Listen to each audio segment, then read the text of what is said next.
All right. Good morning. Good morning. Good morning. Good afternoon. Good evening, depending on where you are around the world. Today is going to be a very interesting day. We're going to be having Donavan Lamb with us again today to answer questions. He has provided us with some information that I think you guys would probably be interested in. And I'm going to pull it up onto the screen here to share with you. It's not very often that somebody comes right out, right from the get-go, and shows their appreciation for sharing what they do. But this is what they have actually already set up. Okay. Giveaway closes soon. Hours 9 minutes. 9 hours, 16 minutes, 31 seconds. Free whole health bundle giveaway with Hawk and Dave. 100% free entry. You just enter in your email to join the mailing list. Okay, enter your name, enter your email, click the submit button. Not under no circumstances will we ever spam or share your address to anybody, which is awesome, knowing that they're going to keep your privacy, which is very important to all of us. Basically, this is what is going to this is what's going to come out of it. So you can get signed up with that. I will drop the link into the chat for everybody. And if I can get somebody to drop that over on the Facebook side for me, that would be awesome. All right. That is the giveaway. And my co-host, I believe, is here and ready to raring to go. Hey, Dave, how you doing, brother? I'm doing well, Hawk. How you doing, buddy? I'm doing all right. Looks like you're geared up for a baseball game there. Are you getting ready to... This is a shirt I got a long time ago. It's 100% wool, and it's Ebbets Field flannels. It's just like one of my favorite shirts, but I haven't worn it in ages. But yeah, it's a baseball shirt and a baseball hat. And comfort, All you need is a mitt and a glove. Yeah, a glove and a ball. Yeah, you got to be comfortable. You got to be comfortable. Yeah. Especially when you're first getting up in the morning and getting that first spark of life going on and stuff like that. Donovan will be joining us shortly. I just sent him a message to let him know that we are. He Awesome. says he'll be in about 10 minutes. So that'll give us a chance maybe to cover a little bit of. You see anything sparking on the news this morning, Dave? That you know? Yeah. Well, first I of know all, you've been into X already, so yeah, the reason I wore this is so we'd hit it out of the park today. That's why oh, I'm right dressed on. up, as baseball, right? Um, so basically, yeah, I've been a little busy already today. The major thing, I would say, the incredible thing um, that we're finding out about this TikTok action, the government attempt to shut down TikTok, has nothing to do with our privacy. Okay, has everything to do, and I'll share this real quick, but I thought I was on my line, but I'm not. Here we go. Are you thinking, Dave, that they're talking about censorship? I mean, they wouldn't do something like that. No, not at all. So basically, it's the following. At Dave Snedeker is where I'm at, but basically, um, the real reason for the censorship is that it's the Israeli lobby, because we're hearing from the actual um, person in a hidden telephone conversation from the head of the ADL, okay, which is a recording, and I'll just play that real quick. It's the wrong game. The real game is the next generation, and the Hamas and their accomplices, the useful idiots in the West, are falling in line in ways that are terrifying. Lastly, I'll just say, we saw a dramatic change in the language of the activists here in America on October the 8th. The language of groups that we've long tracked, who've long been problematic, like Students for Justice in Palestine and Jewish Voices for Peace. The fact that he talks about Jewish Voices for Peace as a problematic group, I think shows what their incentives are. But what if the TikTok ban is all about because people are calling out the system for its bullshit? Like, it kind of makes sense.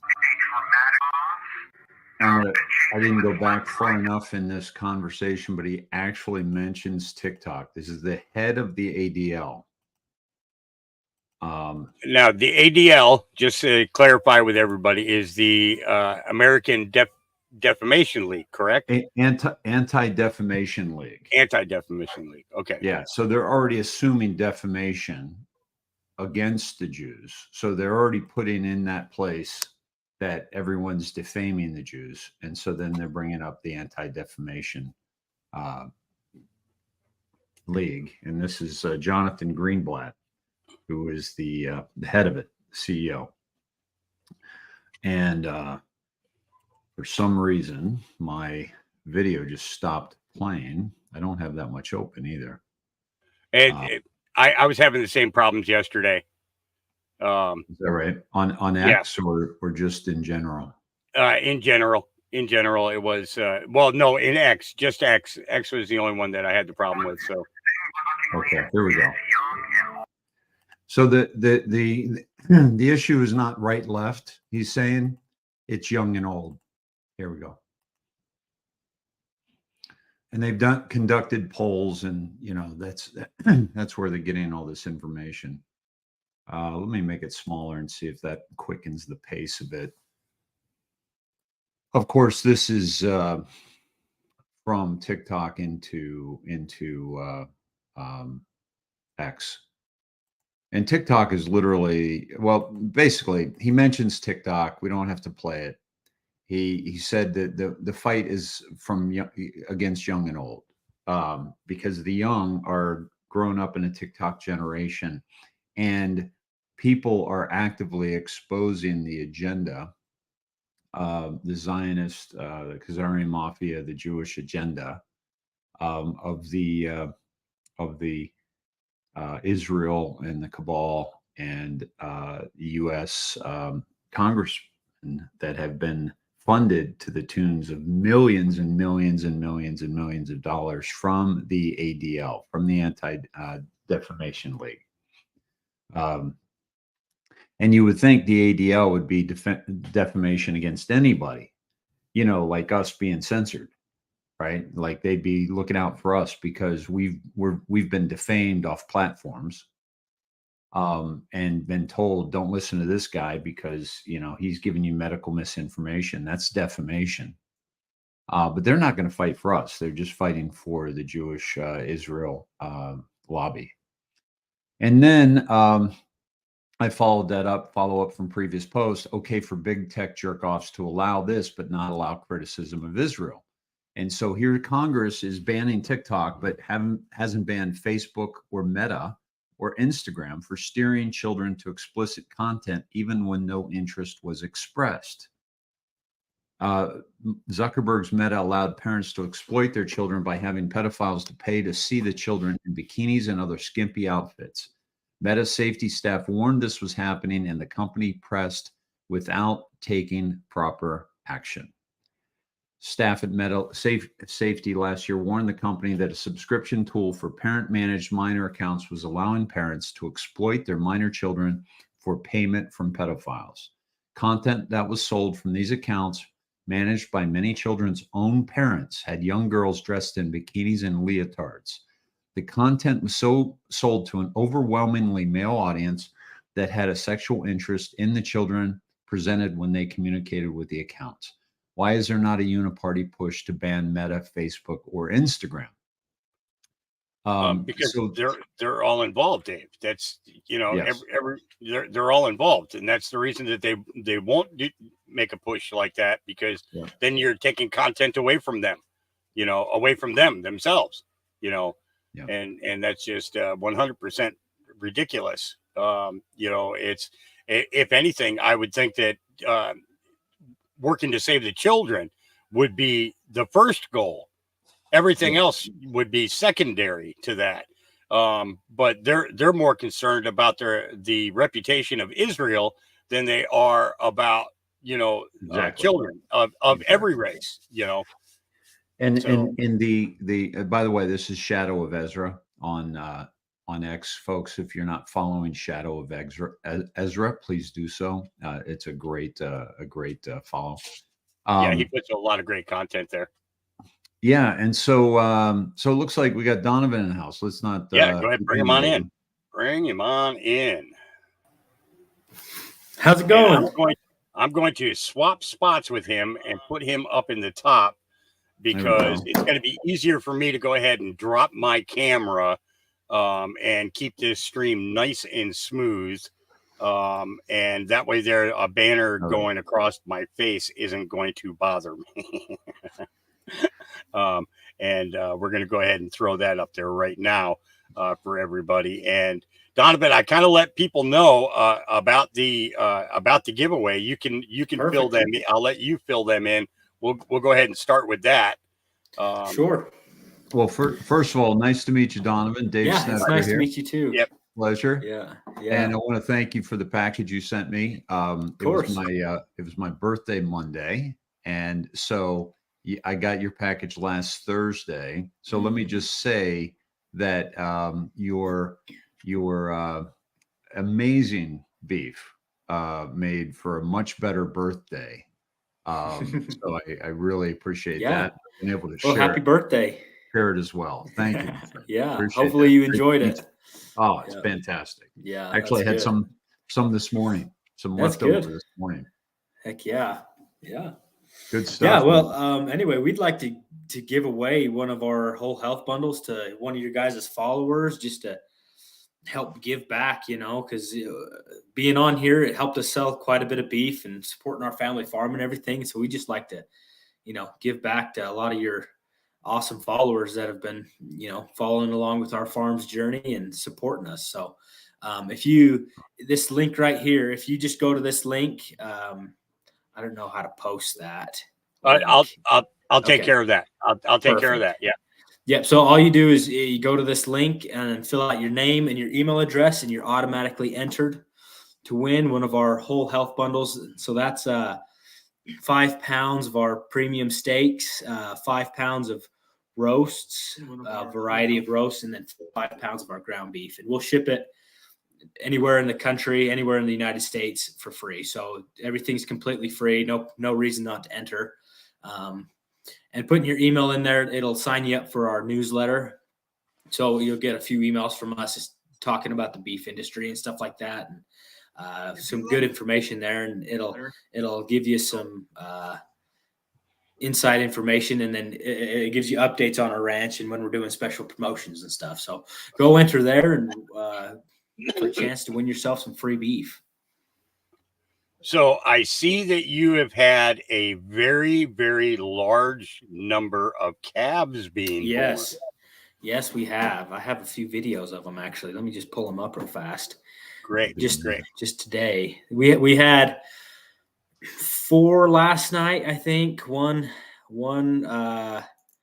first calf heifer, so it's her first baby she's ever had. That's her. She was just born last night. She's doing super good. I'll find another of these videos. So those first calf heifers can be kind of hard sometimes. It's their first time going through it. They don't really know what they're doing. So anyway, and then this video right here, this was actually last year, but that's my daughter right there, and all the calves are staring at her and playing around with her and everything. So they're pretty curious about everything there. So, yeah, it's always a fun time of year. Nothing like seeing a bunch of baby calves running around. They're just discovering the world stuff. And this was actually this morning feeding cows. Okay. Yeah, this was this morning feeding cows and stuff. It was really windy and everything. So it was a good day to come podcasting. So, awesome. Yeah, we got some wind here as well. Yeah. I'm down in Texas. It's pretty windy. Right. Yeah. So we've probably had 90 calves so far, or 70 to 90, somewhere in there. Wow. Wow. Yeah. Now, how long do they stay with mom? So we leave them with their mom until they're about October or November, depending on the year. But so they'll be with them for about 9 months or 10 months. And then at that time, a lot of them are actually already weaned. So they'll like naturally, some of them will be naturally weaned by themselves, the older ones. So it's not like dairies where you take them the day they're born. You know, they're staying with their mom for 9 months until they're old enough to, you know, they don't need the milk anymore or anything. So right. That's amazing. That's really cool. Yeah. Yep. Let me see if I have a couple more videos. I have a whole stack of videos here to show you guys. That's great. Yeah, what you do is you just got to remember to pull down the old ones. After we play them. Go. Got it. That way then we have space for them. And as they come up for us, we'll pull them up onto the screen. Sweet. Yeah. And this guy, he was just born last night or yesterday. Right there, little red calf up in the hills, up under a tree, you know, staying out of the weather and stuff. And he's a good little calf. But yeah, it's been kind of crazy, but we're getting him handled. This year's been pretty awesome with the weather and everything. Last year was really hard because of the winter and everything, but this year's been awesome. So can't ask for better weather.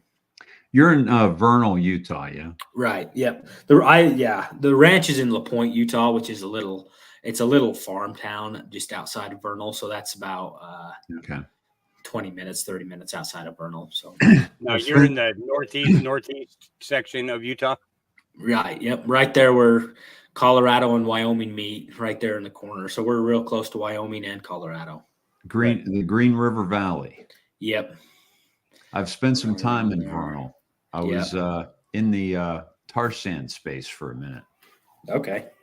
And so I was up at that. There's a plant right there in Vernal, just north of Vernal. Yeah. Yep. I don't think it's operational, but they were trying to make something happen with it. Mm-hmm.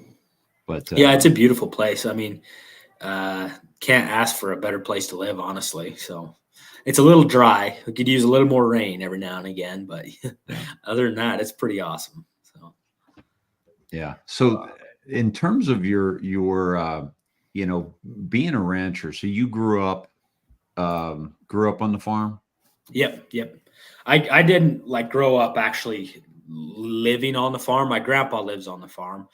So I grew up in Vernal with my family and stuff, but I worked on the farm I've been there ever since I can remember, every weekend, all summer long. Spring break, all the cousins would get together and we'd go pick rocks up out in the field and just, slave labor. Is your grandfather still with us? Yes, yeah, he is. He was actually driving the truck that I was feeding there. So he's still ranching. He's Awesome. 77, I think, and still getting after it. So What are some of the things that you're being faced with? I mean, it's one thing to have a business. It's another thing to be a farmer or a rancher, and it's another thing to have so many forces against you Right. being enacted. Can you speak to that a little bit in terms Sure, of yeah. I got just pages and pages of notes here and stuff about stuff going on right now, and I don't know what you want to get into first. If you want to talk about meat packer monopolies, or if you want to talk about beef importing, or people trying to track the cows, we'll let you steer the Okay. ship. I like it. Okay.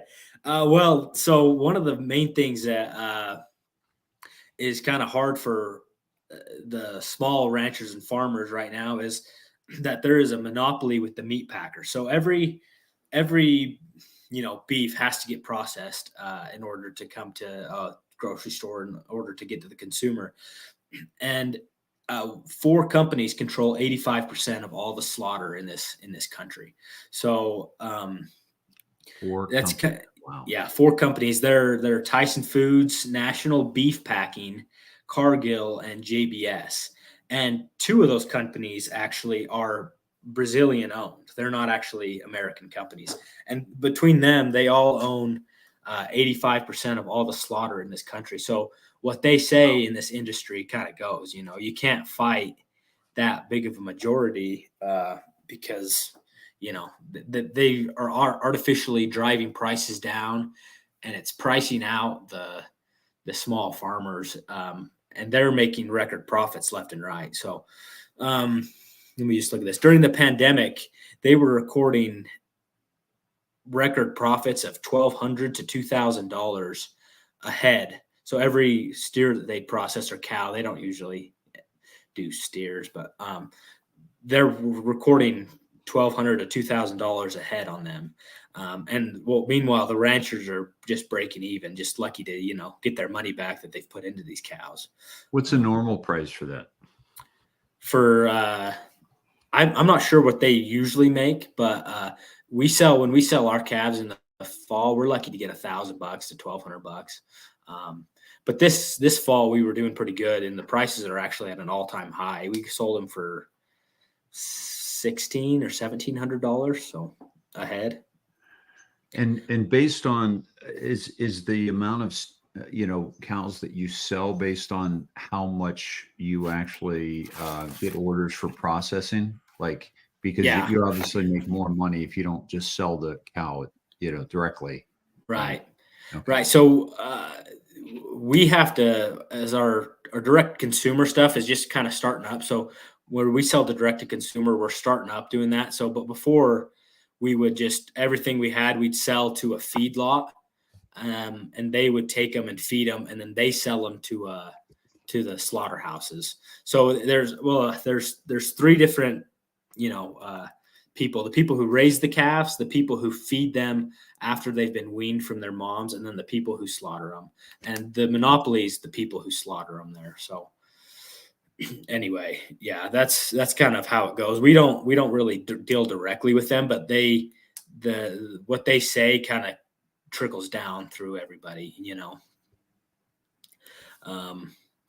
Yeah. So anyway, they're recording record profits. Back in 1977, they owned 25% of the market, and today they own 85%. So it's kind of, I mean, not really a way for smaller processors to really have a say in what's going on. And they own so much, they can control like what the laws are saying and everything like that. So, So you're saying that they have lobbyists that yeah, are yes. basically working to cut the little guy out. Yeah, that's exactly right. Yeah. So yeah, on that point, ranchers used to receive about 62 cents per dollar that was put into. So if you buy beef, a rancher would see about 62 cents of that. It's now down to 37 cents. So, you know, you're talking about almost half of what they used to be getting, and now prices are almost double what they used to be. So with the prices that the ranchers are receiving going down or staying the same, and prices for everything else going up, it's pricing everybody out. Back, my dad used to be a full-time rancher. He used to ranch full-time all when I was a kid, with my grandpa and my uncle. But now my dad and my uncle both have full-time jobs that they do, and they have to just try to full-time ranch on the side too. So they had to pick up another job because we're being priced out, you know. So that's one of the biggest reasons that we're starting to bring our beef directly to consumers, is because it's a way for us to not be controlled by these meat packing companies, and also give people a resource to get actual, you know, farm fresh beef, and just keep our farm running, you know. So, And why don't we jump to why this is so much more important now than it ever has been? sure. Let me see if I got some notes on that. Let me pull up this email real fast that I wrote. You still see me? Am I still on the screen? Yep.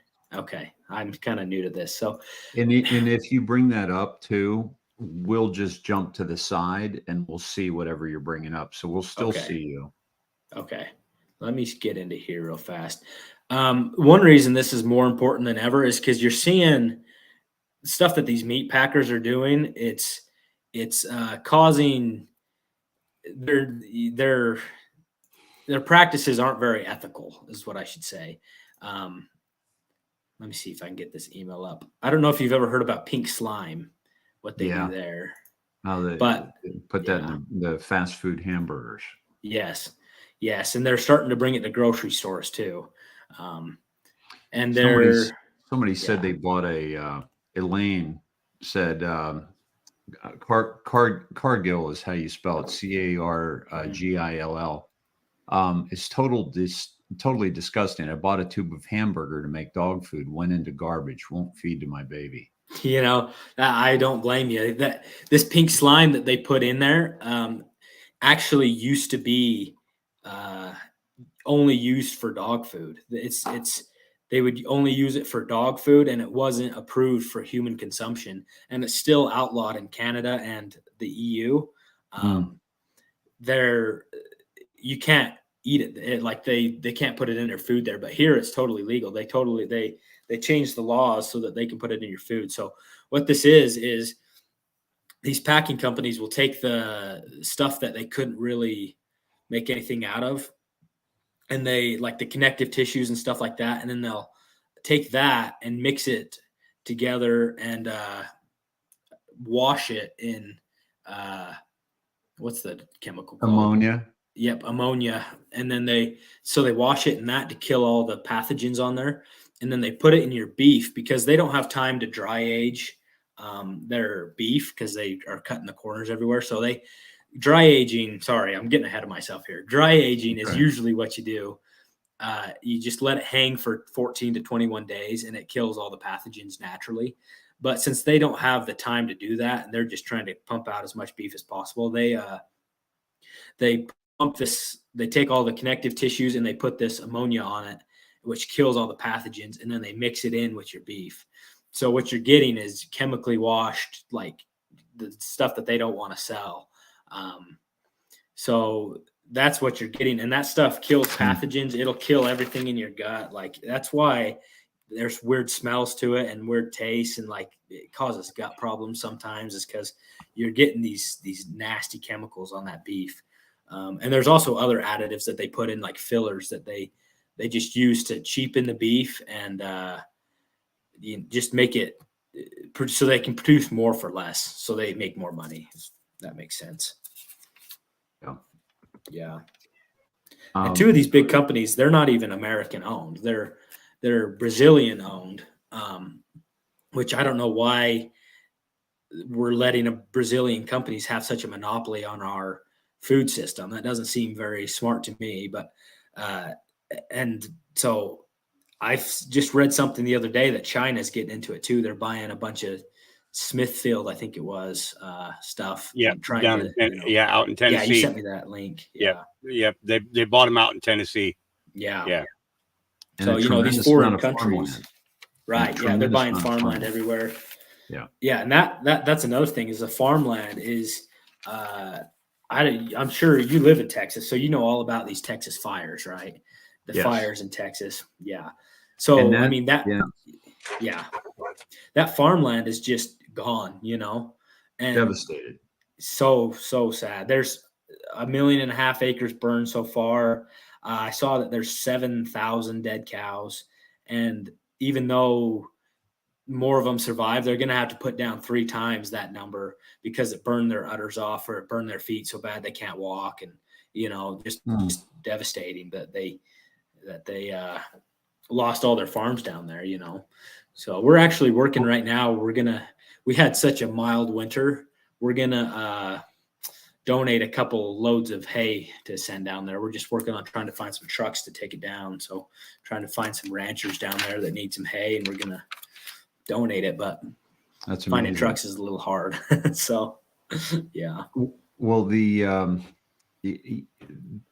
thing I wanted to, I was curious, like for those of us who don't know the industry, when we hear about what happened in Texas, it's easy to jump to conclusions like, oh, it's going to devastate the the meat industry. Right. What is it? Is this a blip on the radar to the meat industry, or is it a significant setback? It's it's not huge because I mean Texas is the biggest beef producer in the country, and that is where I think it was like 80% of all cattle are fed in Texas in the Panhandle area. So it really destroyed that, which was really horrible. But as far as like American beef goes, it's probably going to be a decent size hit, and we might not see it right away because I think the biggest hit's going to be when they're trying to feed cows, but everything's gone. Like they're going to have to sell them off at super cheap prices and stuff and everything like that. But as far as like if you're in the grocery store, I don't think it'll be that big of a hit because most of those cows are probably imported from South America. So I don't think that they're going to be like grocery store prices are going to change very much. But as far as like American beef, I think it'll be significant. So. And how long does that take before we feel that? That's a good question. Like I said, probably when they're going to start feeding. So it's winter time right now, but we're coming into springtime, and when they're supposed to be having grass and they don't have grass, what do? You're just going to have to sell all your cows off, and so it'll drive the prices of cows down because there's not such a demand for that. And then the biggest thing is we're already at the lowest cattle inventory. So in the United States, we're at the lowest cattle inventory since 1951, I think it was. So we're really low on cattle inventory. And then if that floods the market, we're going to be even lower the next couple of years. So it's going to bring record beef prices, I think.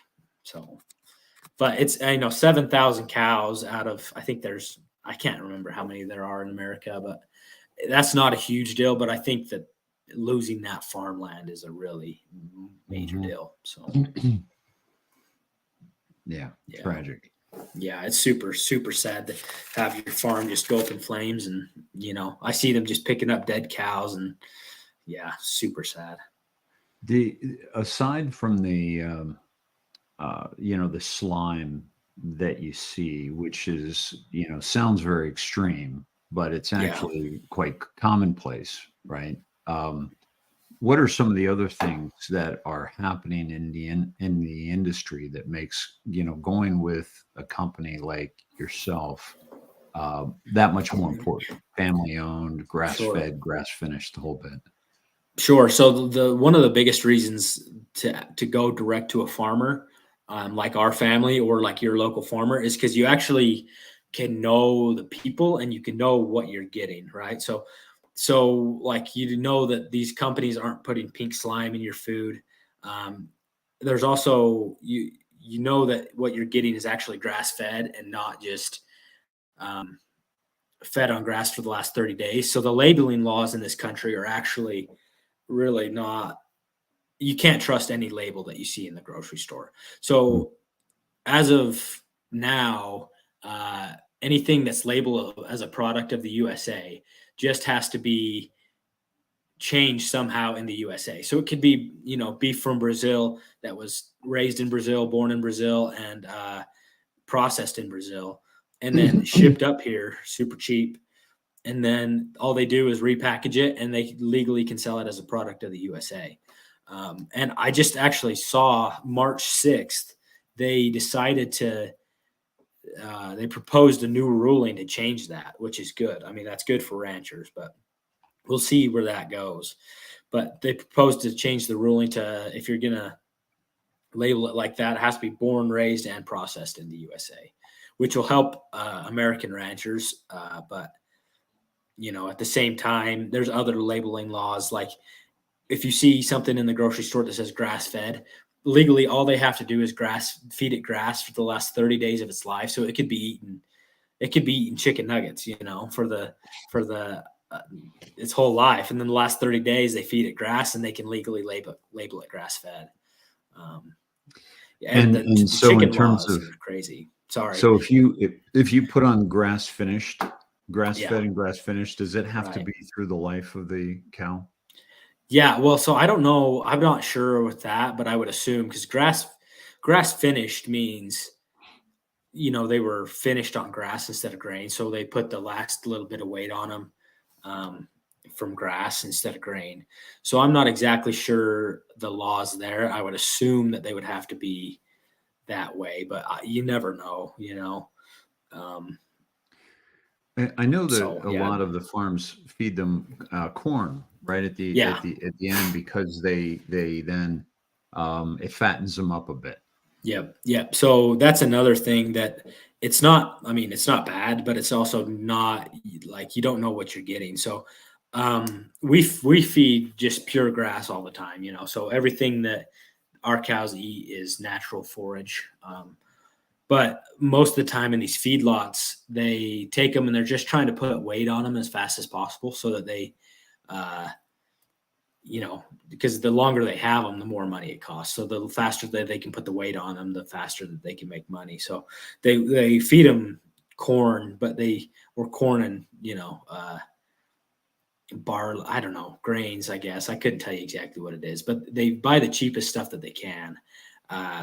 A lot of these big feedlots, a lot of local ranchers are doing it better than this, but they buy the cheapest stuff that they can, and then they pump it full of growth hormones and antibiotics and stuff like that to just try to get them as big as possible, as fast as possible. And I saw something where these cows that are taken out of feedlots, they have the makeup of a obese person or whatever, and the grass-fed cows have the makeup of an athlete, so their muscle, there's more nutrients in it. They have less, of that bad fat that, is really bad for you and causes inflammation and everything like that. And also the way that this corn is produced, they put pesticides on it and Right. It's not organic. It's Yeah. already, yeah. Richard says that you can tell the difference between a true grass-fed beef by the color of its fat. Corn-fed is yellow, grass-fed is white fat. Is that accurate? Yep. I haven't really eaten a lot of grain-fed, to be honest with you, but I'm pretty sure that is because the yellow it's a different fat. And you can tell by the color of the meat too. Grass-fed is a darker red because it has more like nutrients and stuff in it. And grain-fed is a little lighter color. So, yeah. But I mean, they grow the corn with these artificial chemicals. They take it, feed it to the cows, put more chemicals in it, growth hormones and stuff. Then they send it to the packer. They get it. They put more chemicals on it, you know. And so what you're getting, 3 people have just taken, cut all the corners they can to make it as fast as possible, you know. So that's why one reason it's more important than ever to know a local farmer, so you know what's actually going on with the food you're getting. So, and I have nothing against grain fed. Grain fed's great. There's a lot of local farms and local, like, small ranchers that do grain fed just right. But what I've seen in feed yards with the growth hormones and stuff, I don't like. But, you know, that's. Is it safe to say that there's another, almost like a sixth sense or another element to you know, this product of beef, in the sense that cows aren't supposed to be eating grain and corn. Yeah. And so the fact that they are is not just, you know, makes a difference to what we see on the plate, but also affects the actual animal itself, and isn't the way to treat an animal.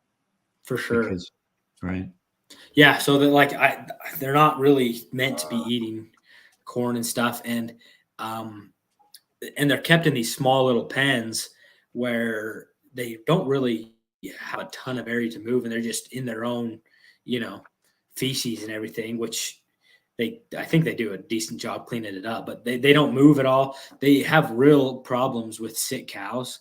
So when they get sick all the time and they die, and they just try to keep them alive long enough to get them to the slaughterhouse. So what you're getting a lot of times is a sick cow that they've pumped full of antibiotics to keep it alive. So it's not a healthy cow. They're artificially putting this weight on as fast as possible, which causes, I mean, you talk about what you're eating, you're getting these inflammatory chemicals and stuff in there that causes gut inflammation and stuff. And it's just really, the way that they're doing it is really bad for people's health, you know? So, you know, I researched many years ago, and we drank raw milk, and fed my daughter raw milk, and of course, like, organic eggs and so forth. But excuse me. But when I was researching pasteurization of milk and Louis Pasteur and how that all came to be, it was basically, the problem was that people were bringing their cows and their goats into the city, into Chicago, into New York City. And they had a very, very small space for them. So they're basically walking around in their own feces in a very small area, and not getting the proper nutrition, not getting the proper exercise, not eating natural grass, for sure. And having to be fed grains and so forth. And so the milk, they started having problems with the milk and the disease in the milk. So Louis Pasteur said, well, if we, you know, boil it, basically, if we heat it, we're going to kill all the bad pathogens. But the problem with that is they kill all the good pathogens as well, right? Right. And so I think one of the greatest things you could possibly put in your body, if you're going to drink milk, another species milk, is raw milk. Just the nutrients, the fat for the brain, and so forth. But what's interesting is I was very I got to know the farmers in California that were doing the raw milk, and they were having to jump over hoops and through hoops left and right, because and yet their situation was much cleaner than factory, you know, just Dairies north of Los Angeles, where I used to live, was Cowschwitz. You drive by and you see all these cows on nothing but dirt. Yeah. And we called it Cowschwitz, right? Yeah. Yeah. And what's that? That's how they are in the feedlots too. You know, that's the same thing, the conditions they're kept in. So, yeah. And so it's kind of ironic that the same conditions that forced the pasteurization of milk or now where you're getting your beef, because they're even in even smaller confined areas and For sure. walking around in their feces. Yeah, for sure. Let me send you, just put a couple videos up here. Yeah, that's the same deal. Like I've seen those same things about raw milk and stuff, and we actually got a gallon of raw milk this morning, and it's great. I love it, so. I actually But have yeah, an interesting insert in this. Now, here in Oregon, we have seen great success with the pig farmers switching over to feeding the pigs hemp. And I'm curious if you guys have looked into that and thought about maybe finding a hemp producer that could provide you guys. Now, the reason that I bring this up is my grandmother had a farm up in northern Michigan when I was young, and every once in a while we see one of the cows or one of the pigs go off to the edge of the property, and they'd go over by these particular plants and they would eat them, and then they would just lay down. They'd be there for the night, and then they'd come back in the morning and be all back to being good health again. That the plants knew that, or the animals knew that it was medicine for them. But at the same time, my grandfather was taking these plants, and he was chopping them up into fine pieces, and mixing it in with the feed that he was given to the cows. And the richness of the meats, well, I mean, basically, it was probably the darkest beef that I've ever seen. really, and the fat was like a beautiful marble throughout it. That you knew that you absolutely knew was gonna cook off. And I was just curious if you guys have thought about it or looked into possibly even producing your own hemp now that hemp is legal in all 50 states again. Right. And you can get 2 harvests a year from it. And knowing that they would use it for animal supplements, and for feed, would it be something that you guys would actually be interested in? Yeah, I really don't know too much about hemp, if I'm going to be honest with you. We've never really grown it. All we grow is grass and alfalfa, so I'm not a huge, I'd say, farmer. I'm more of a rancher. But I think it'd be interesting to see what that could do. That's kind of a natural medicine because, the cows get sick, and so sometimes they need some medicine, and I don't like putting chemicals in them, so Right. the more natural, the better. But I wouldn't know much about growing hemp, and I'm not sure where to get it, but I'll have to look into that. Yeah. There might be somebody around here that I'll send you some info on it. Okay. It's absolutely, yeah. Great, yeah. Being a medical cannabis grower, I've worked with a lot of different types of hemp, and I think it would be something to really look into. It looks Sure, yeah. Matter of fact, is it what looks like Hawk that cow's smoking one right now. Yeah, this is what Hawk has in mind here. This is That's not what I have in mind. Yeah. but the problem is all they do is sit on the couch and play video games. That's not true. That's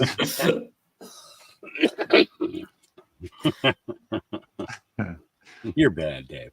You're bad. Oh, what do we have here? Yeah, By the so way, that's this was my Rumble screenshot that I put up for today's show. So I like it. Right? It's yeah, like, I what, like it. What are they doing to me? This is Yeah. what's going on here? Yeah. It's like, that's why you gotta go local. You gotta go family sure. farms here. For sure. Yeah. What do we got So, here? like you were saying about the conditions that the cows are kept in, this is our, it's a Forest Service lease. So this is public ground, but this is where we run our cows in the summertime. It's about, I think this right here is 10,000 feet of elevation. It's just, as wild as you can get. So they're not kept in a little pen. They're not, force-fed growth hormones. What they're doing is they're running out here with the deer and the elk. They're pretty much wild animals, honestly. we have to make sure with our Wow. breeding that we keep the tame ones, because you get a wild one out there, it's quite hard to manage, So these are some of our cows. That lake right there we call Dead Man Lake. And that's 10,000 feet of elevation, and those cows just love it up there. They're just Wow. living their best life. And that you don't get much more natural than that. There's not even roads that go up there. You have to ride a horse in 6 miles to even find a cow. So Wow. it's pretty awesome. That's Yeah. amazing. This is really, here's the contrast, right? Right. And this is Cowschwitz. Yeah. That's Okay. horrible. You don't see any grass there. Mm-mm. Okay. And then you've got, this is what it looks like. I see somebody asking about Dead Man Lake. I'll have to tell you that story here and why it's called Dead Man after you. Yeah. But this is what the, it's just tragic what we're allowing. I mean, I always, I'm a big proponent of taking responsibility for what we've created as a society, as a civilization. For sure. It's all become too industrialized, and it's all about making money now. So the health of the animals is put second, and in turn, the health of the consumer is, it's detrimental to their health too. So yeah. Absolutely. What's the hardest thing about doing what you and your family are doing? Is it the government primarily? We don't deal too much with the government because we do, and because where we run cows is on the Forest Service, but they're not too hard. But the hardest thing for us is actually staying in business, making money. But there's some stuff coming down the pipeline that I see from the government that I don't really love. Like Hawk sent me a link the other day about. Let me find my notes here. They're going to start mandating ear tags that can track your cows. So you're going to have to register your cows and have ear tags in them to track them. And the only reason I can see for that is if they're going to start, taxing you on the methane that the cows produce. So they're going to put a methane tax out. Yeah. Or I had shared that article with Hawk, and he sent it on to you, and that was basically. This is all about the cow farts, and how they're so dangerous to our, and how they feed the climate change nonsense. And you see those videos. Does any of that look unhealthy? Did any of that look like it was hurting the environment? Like that is as natural as it gets if you do it right. Because you don't take any lawnmowers up there, so you got to have something, something, taking care of that grass. Exactly. And the other reason that I could see, if you're not in, if you're not in good standing with the methane tax and stuff, I'm sure that they can use those ear tags to stop you from being able to sell your cows. So if you don't have those ear tags, you probably can't sell your cows at an auction or something like that. So it's really just the government trying to control your cows, which is really quite scary to me, because the only the two things I would think of if you're trying to control a population is you'd want to control firearms and you'd want to control livestock so that people can't defend themselves and they can't eat. If you can control the food, then so that's I really hope that something gets figured out there, because that's quite a scary thing coming down the line for us. I mean, Mayor Rothschild, who set up the centralized banking system around the world, basically said, I care not, what politicians do. You control the money supply, you control population. And I believe it was Kissinger who said that if you control the food, you control the population. Yep.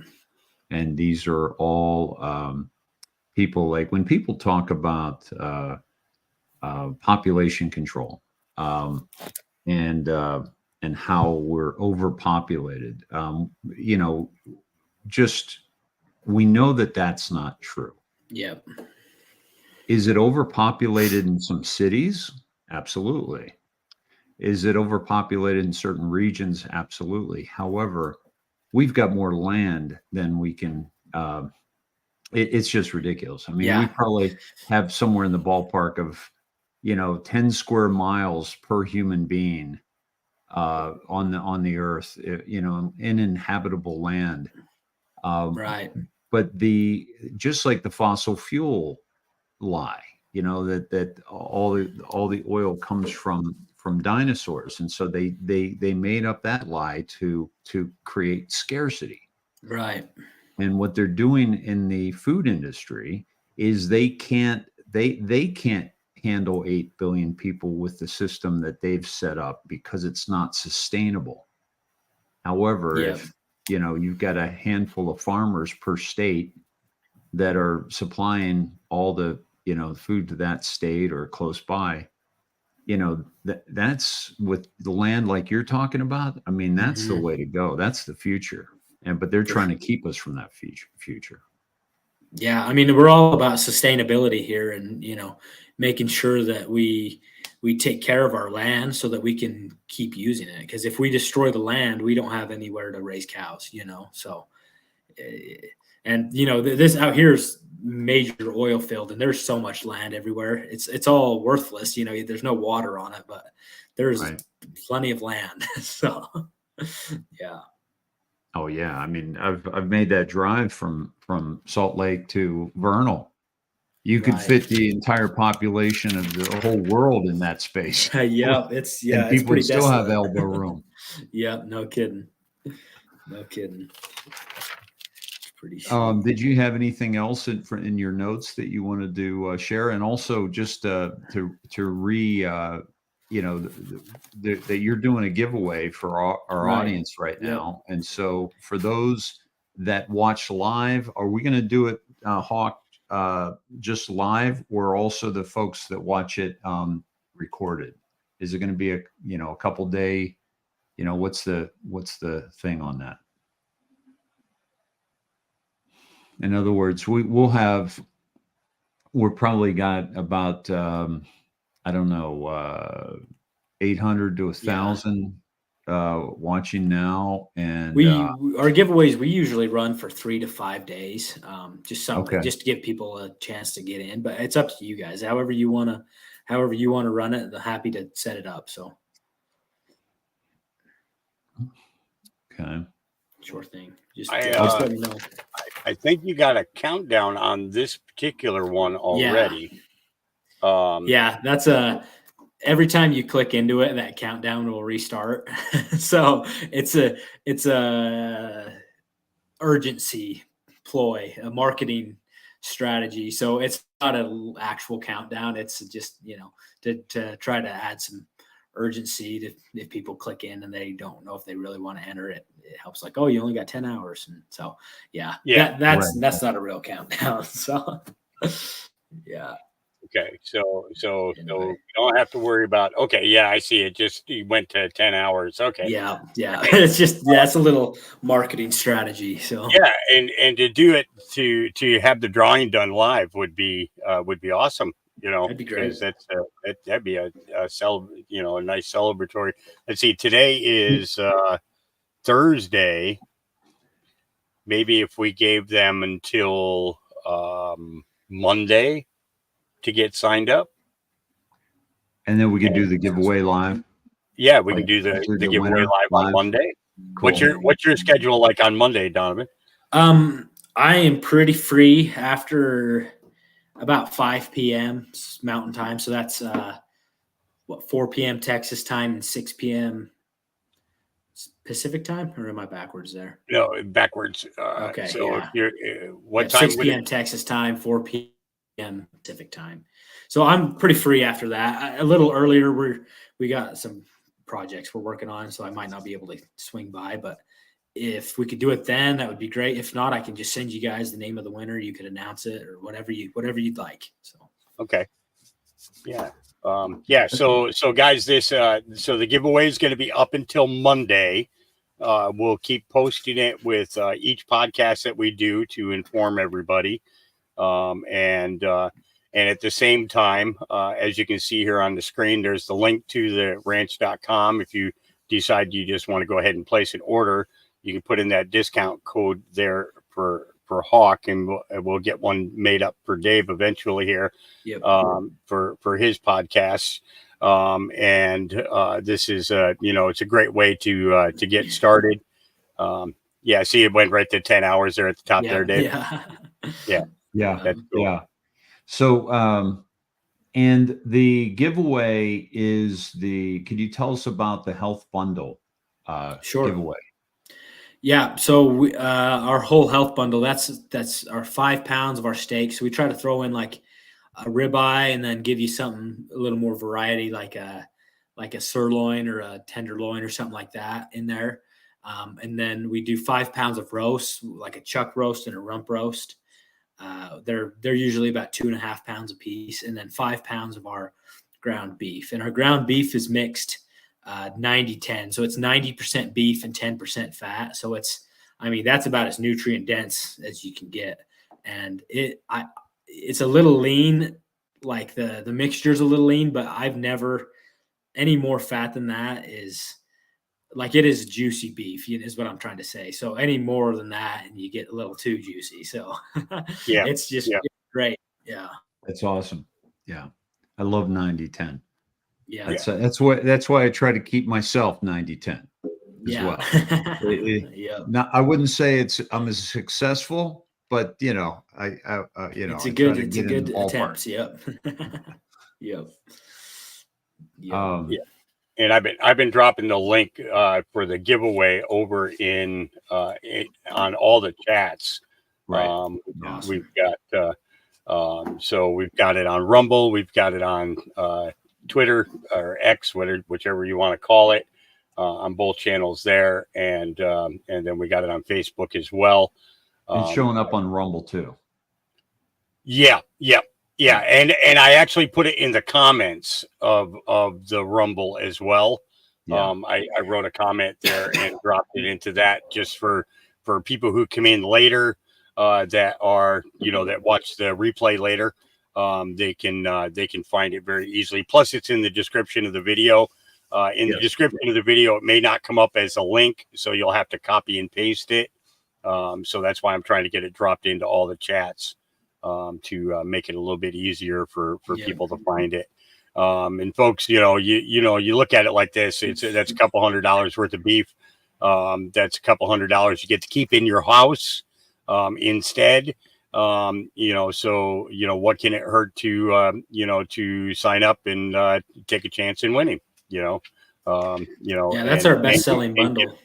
And get a great product at the same time, What's the price of that bundle, Donovan? So that bundle is $233. So since it's it's only 15 pounds, we have to price it a little higher because we offer free shipping everywhere in the country. So we actually just shipped a bundle off to one of your listeners who lives in Maine. So that's a little far from Utah, but we offer free shipping everywhere. So the smaller you buy, the more we have to price it per pound. But if you get up into the bulk options, that's where we really can give you our best price. So like the quarter beef and the half beef and stuff like that. But that's our best selling bundle. That bundle sells out whenever we get steaks in stock that we haven't promised for anyone else. That bundle sells out fast. We're out of stock of it right now, but I held one to the side just specifically for this giveaway. But yeah, we sold out of steaks. We're going to be out of stock for another month. So yeah. So I'm going to pop up some comments and questions that, Sure. From the crowd here. Lady Hammer would like to know, can you choose all steaks and ground beef with no roasts? We don't do that right now. Just because our steaks sell out so fast, we try to keep them in the bundles we already have.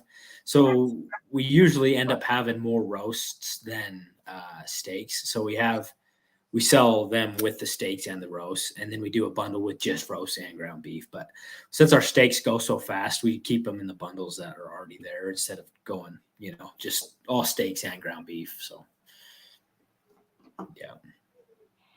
It also says check your spam folder if you didn't Yes. receive the email. Yeah, I know Hawk received the email that we sent out. I guess it was Monday. Actually, I'm going to pull this up on the screen. Great. And Yeah, that show would be you great. what comes up with it. You'll see here, and let me zoom in on it so it comes up larger. It says this email has failed its domain's authentication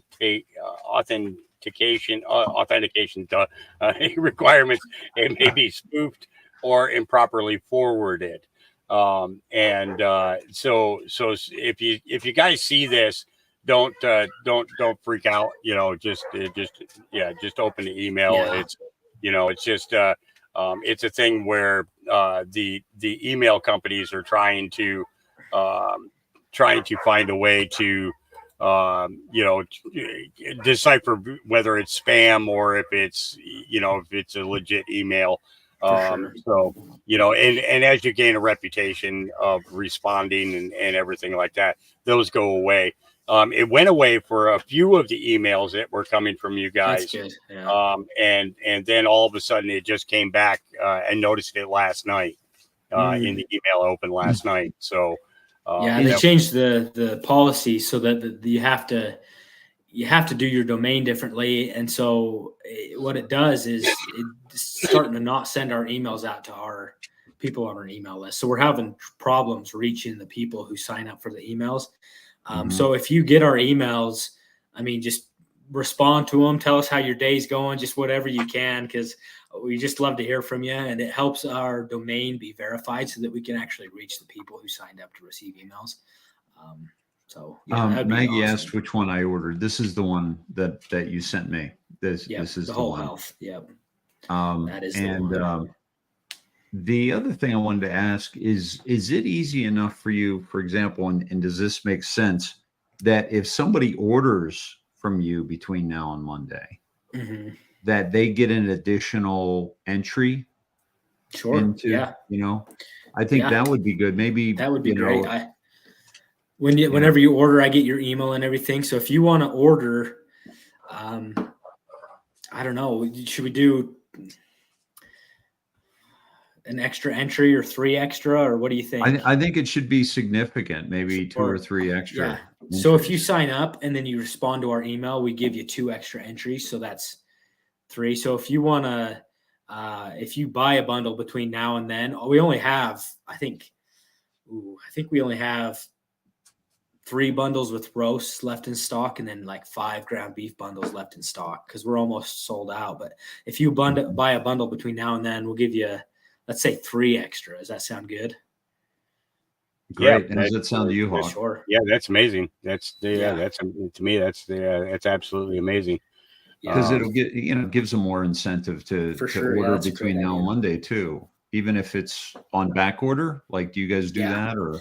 So we're gonna start trying to do that because we're having problems keeping our beef in stock, which is awesome. But we weren't really planning on having so many orders. But then we came on our Hawks podcast, and we sold out, and then we tried to get it in stock again, and then we sold out again. So we got one coming down the line, but it'll be a month out, and we got a couple more coming. So we're going to start getting in stock a little bit better. But the best way for you guys, if you want beef and you want like the premium steaks and stuff, is to buy bulk, because the way we do it is you put a deposit down on the bulk, so that we know how much to do to go get processed.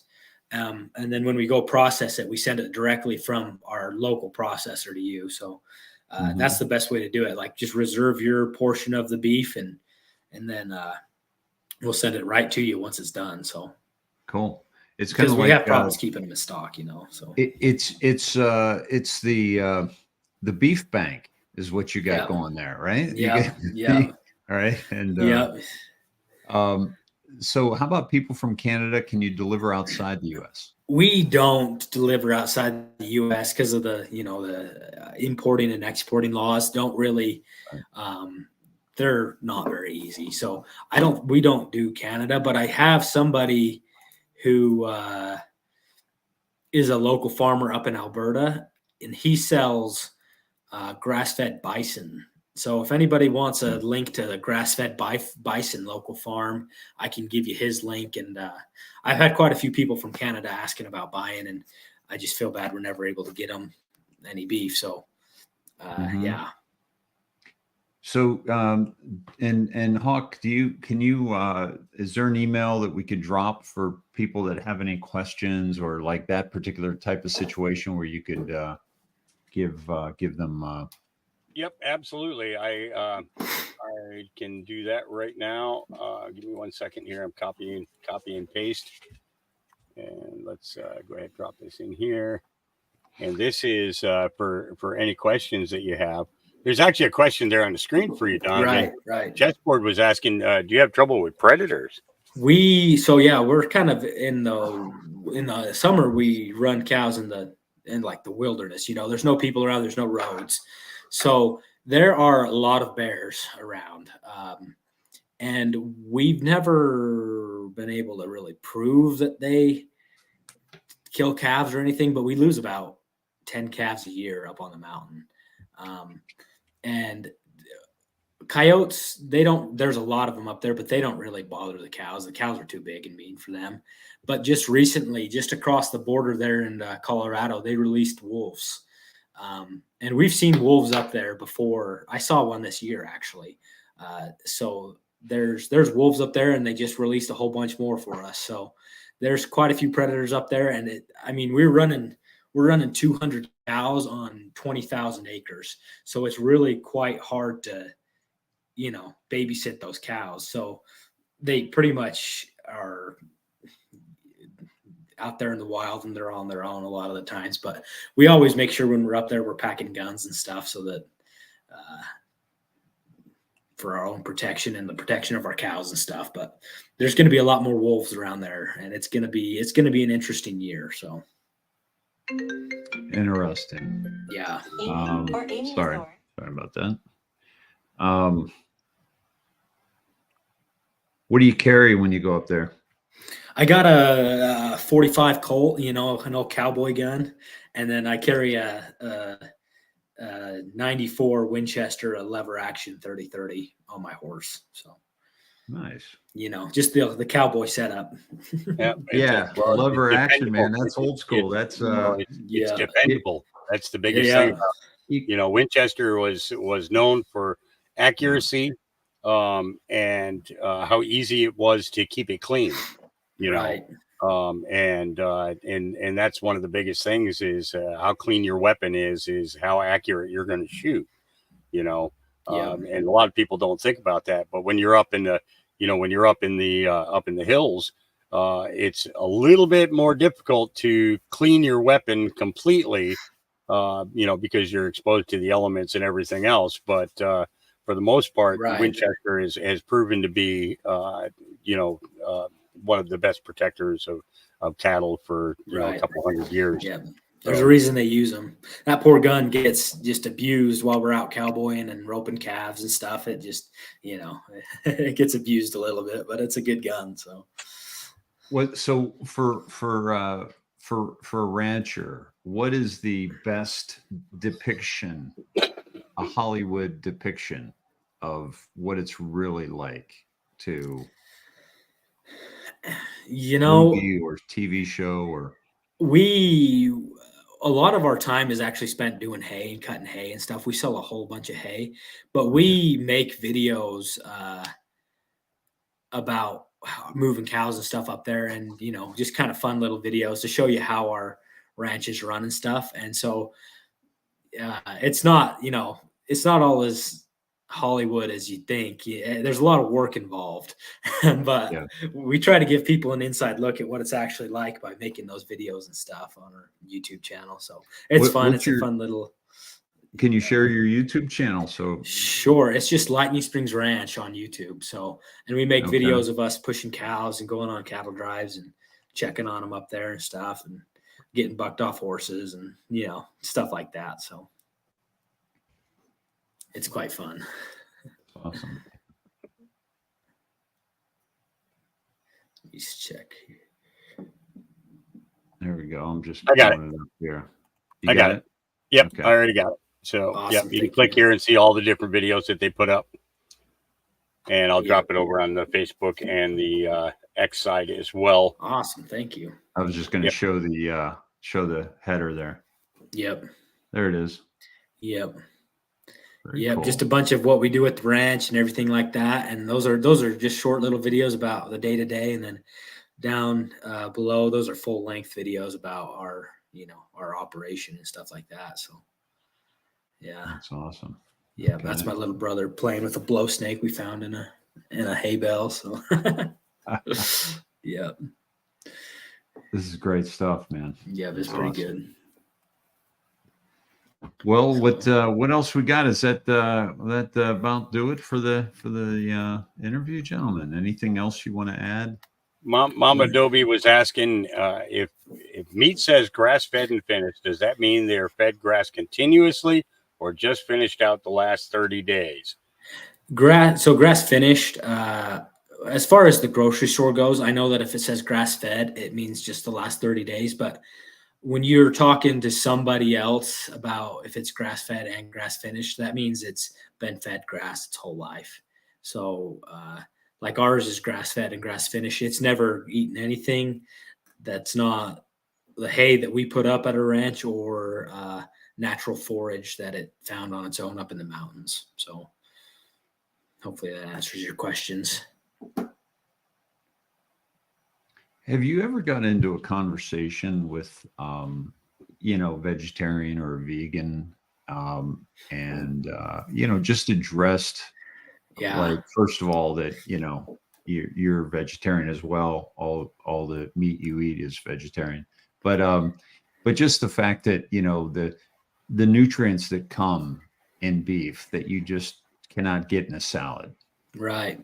Well, I have an aunt actually that's a vegan, unfortunately, and she's not on the ranching side. She's on my mom's side. So it's quite interesting, the conversations. I honestly don't talk to her very much because I just don't understand her point of views, because I've eaten meat my whole life. I've gone on carnivore diets where I've only eaten meat. I feel like $1,000,000, and I just don't understand like that point of view. And it seems like everything she tries to tell me, I can refute fairly easily. She just doesn't want to listen. So, try not to spend too much time arguing there. She can do her thing. I'll do my thing. It's great. So, yeah. But there's a distinctive, the omegas, you just can't get, For sure. from, especially with this Beyond Meat stuff coming, the plant-based meats. I don't even get me started on that. Like, what they have to do to that to even make it resemble meat. Like, I don't want that anywhere near my gut, So. Yeah, exactly. It's nasty stuff. So Jeff Hart says, what about the lake you were going to tell us about? Oh, yes.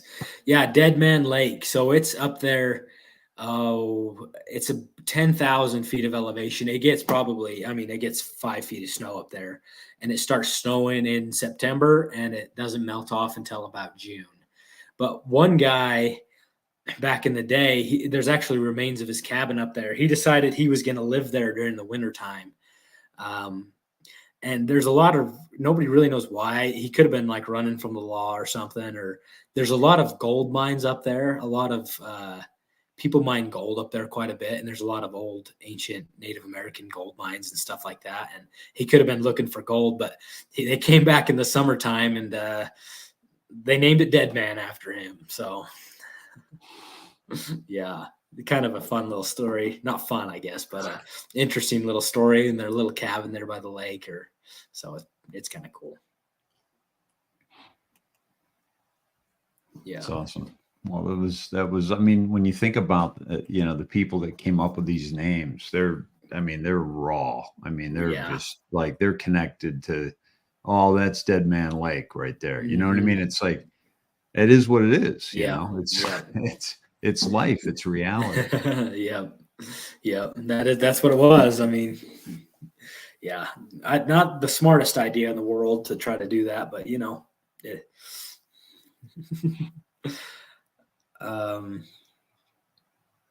did a meat and butter diet. I can now eat. Now can't eat. Oh, 'cause yeah. competition. Yeah, I've done. I mean, I've done a carnivore diet quite a few times. Last winter, I did it. I lost 30 pounds in a month. You Wow. know, and back in high school, actually, our school did a bodybuilding competition, and that's what I would use to get ready for that and stuff. And Wow. I love it. I feel like I have more energy all the time, and I don't understand vegan point of view, but No, what's the difference between that and a keto diet? Is it carnivores? Yeah.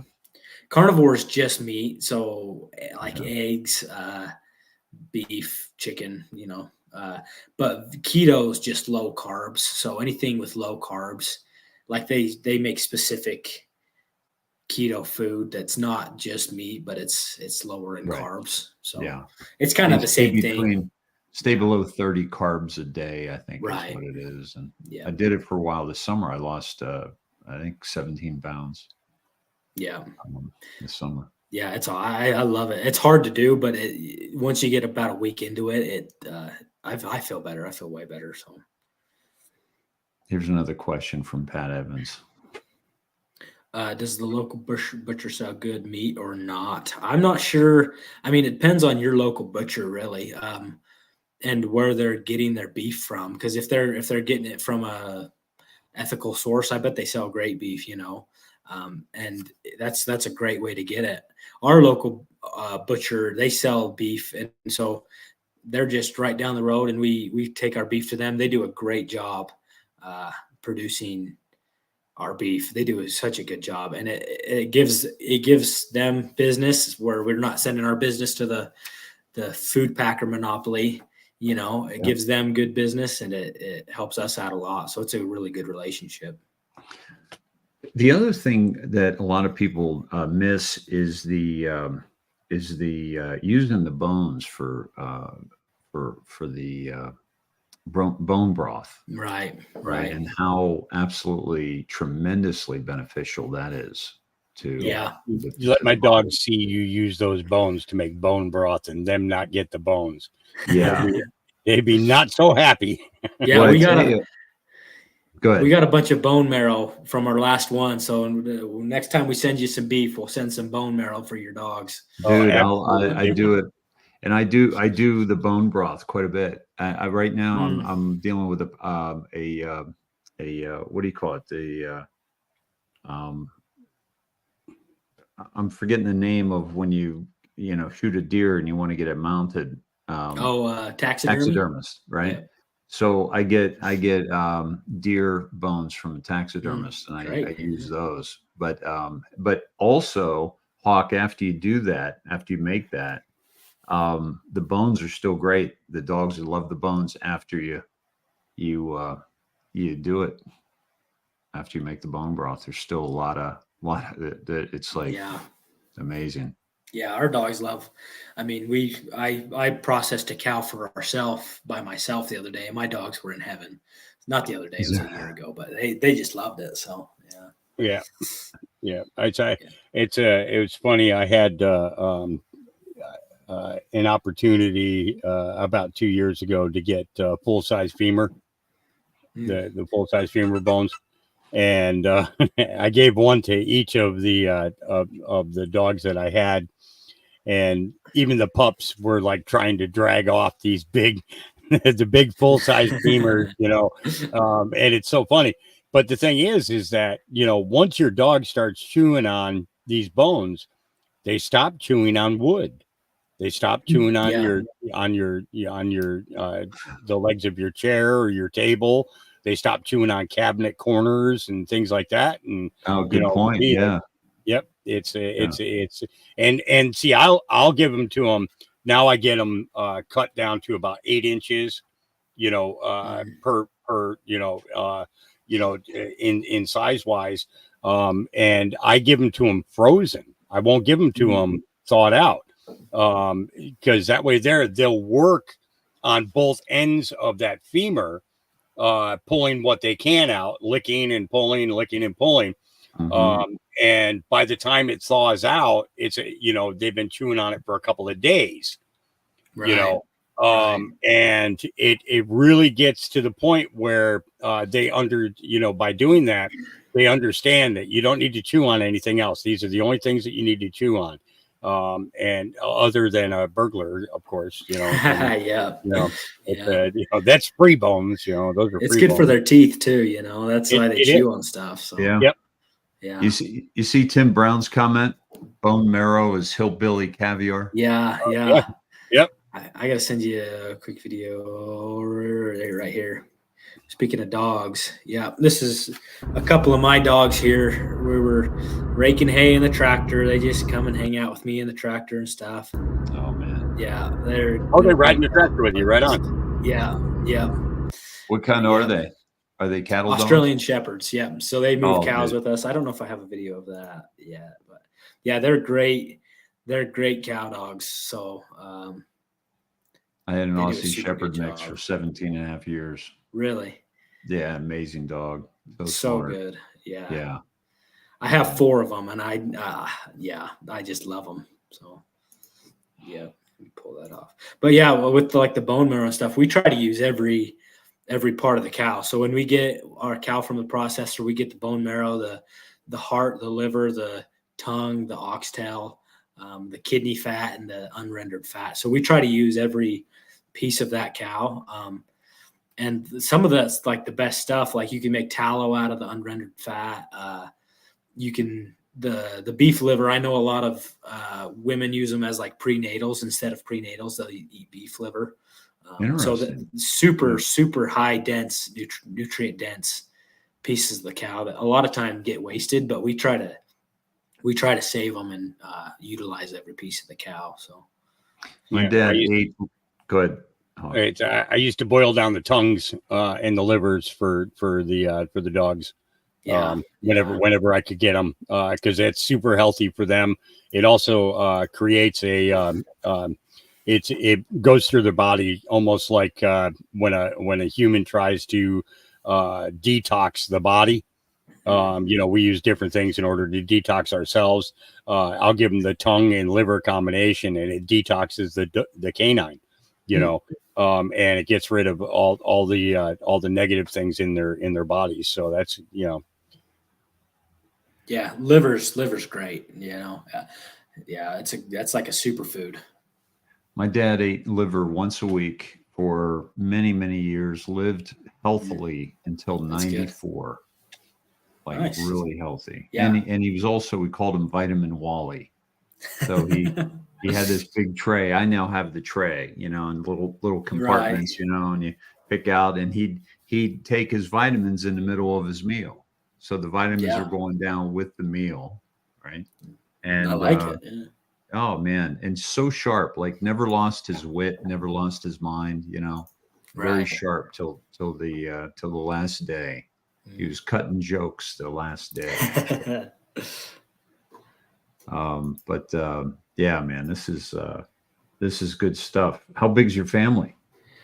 Oh, yeah, that's a good question. So I'm the 4th generation rancher. So my great grandpa started it, and then my grandpa he took it to where it is today. Oh, speaking of which, let me get this video up.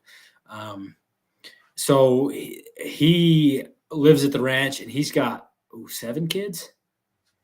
7 kids, and my dad is like the 3rd oldest, and then I have 5 siblings, so I'm one of 6. So I have big family. I have, tons of cousins, and they all live either there at the ranch close, or they're always coming by. So big family. That's the only reason we make it work, to be honest with you. Oops. Let me cut the audio there. So this is the ranch. Ooh, dang it, I missed the button. This was the ranch when my grandpa bought it back in 1980. It was just a house and a couple sets of corrals. And then I'm gonna make it bigger. That's great. Yeah, that'd be awesome. I'll go back to there. just 1980. Wow. 1980. That's when they bought. Well, my grandpa's sister owned it before him, but my grandpa bought it back in 1980 or 1978 or something like that. And it was just a house with a set of corrals, and that was pretty much it.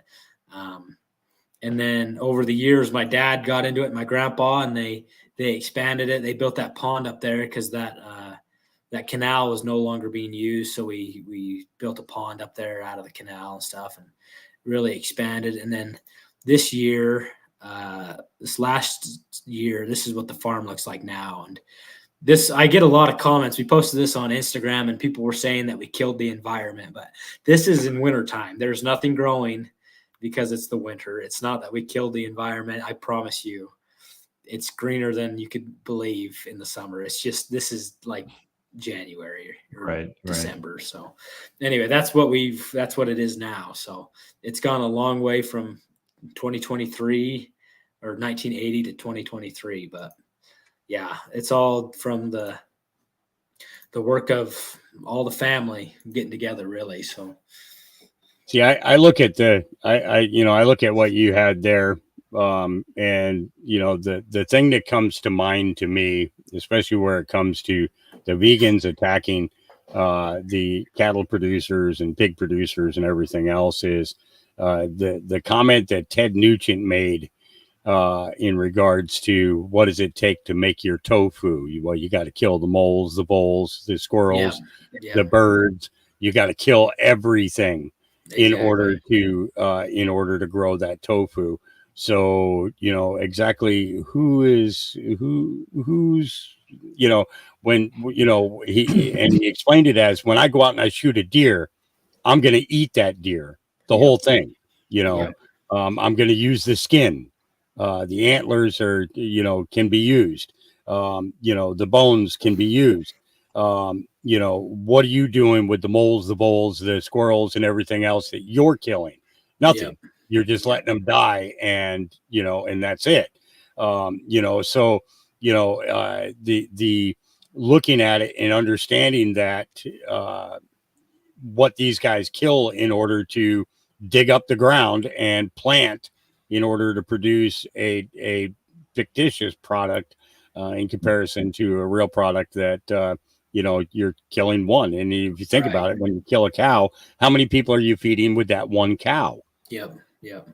If that cow produces, minimum 400 pounds of beef, and that'll feed, a family for a whole year. So, And I saw a podcast clip about that same thing that said, if you want to kill the most things possible, be a vegan, because they just, the pesticides they use, the way they till it up, and then they just kill everything. So like our cows are run on just wild land and then some hay fields that we cut hay on, but we never really plow up or anything because alfalfa comes back every year. So they're with the land, working with the land to produce a healthier product than that tofu stuff, and you're not killing nearly as much. So it's honestly better all around. So, one of the things that I discovered in, looking into the tar sand industry, because my brother and I developed a clean technology to get the oil off the sand.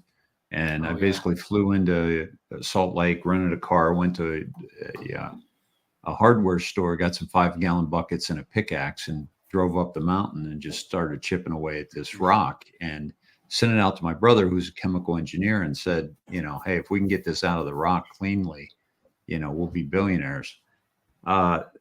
He did it. We figured it out. We went pretty deep into it, but it was, when the fracking came along, and instead of us being able to get it at $30 to $35 a barrel, they were getting it at less than 10. Yeah. It just, and it destroyed that whole opportunity. But when I was going around Utah, one of the things that I really respected about the state of Utah was that when you're flying into Salt Lake, you got one of the largest open pit mines in the world.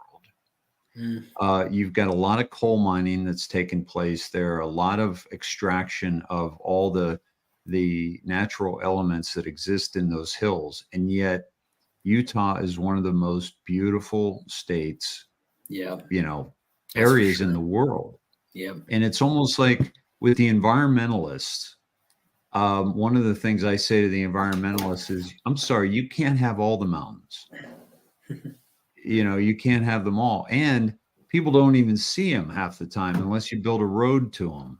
Yeah. Or unless you put a ski lift on one, Yeah. you just Yeah. don't see it. There's a balance there that For sure. that I think that the both extremes never really come together and say, hey, this is a balance, and it's for growth and but also for preservation. Yeah. Yeah. That's what, like when the environmentalists say that the cows are, ruining the world, that might be true from feed yards and stuff where they're keeping them in these horrible conditions and they're producing all that methane and stuff. But if you take the time and support regenerative ranchers like us, Yep. where it's where we're like one with the land, we care more about the land than anybody else, because without the land, we don't have a ranch, so we take care of the land better than you could ever believe, because that's how we Absolutely. make a living, so. Yeah. And also the it's like the people that are saying these things are driving electric cars and plugging them into their outlet that is coal powered. Right. Zero emissions, my ass. Yeah. Yeah, it's like exactly. it's ridiculous. Yeah. It's all about all show, no go. It's the same thing as long as they're separated from it. Same with like your food and stuff. If you're separated from it, you don't think about it, and you feel better about yourself because you're not the one, with the cow, having to kill a cow in order to produce food. You can just go buy it from the grocery store. So you're not having to burn the fuel to fuel your car, even though that's still happening. It's the same kind of deal, Yeah, exactly. Did I click a button or something? Yeah, you might have done that. Okay. That's fine. I might have did it.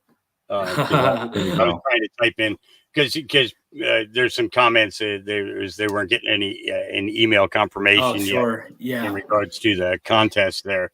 Let me. I was just telling them give it some time, because at the same time that they're putting all this in, you're using the computer to do this interview. So so just give it a little time, folks.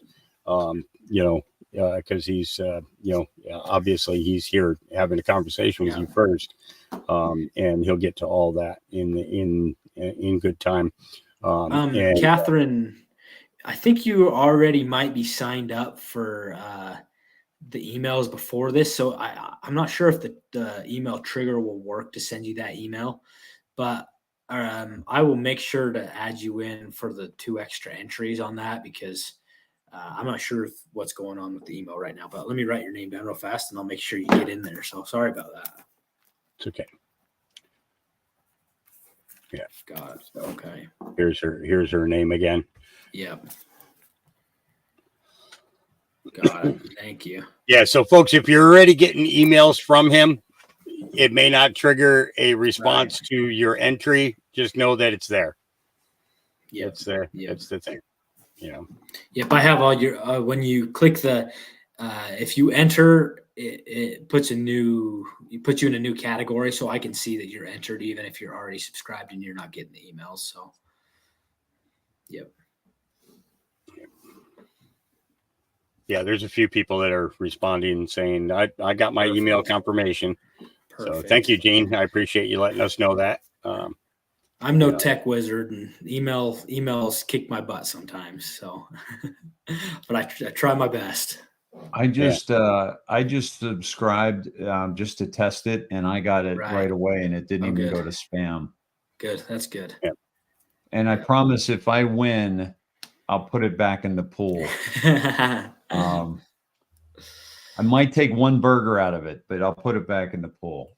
No. Yeah. Yeah, it's and Jeff, that's right. that's where you learn about real ranchers is, is their what we consider their waste product. We consider the waste product when they look at it. That is the fertilizer for producing the best, grass next year. Right. So it's always, we have to remember that they're going to utilize everything that they can. Yes. And maybe that this is going to go on until Monday. We're going to do we'll do the drawing on Monday. That the time clock will reset every time you go back to that page.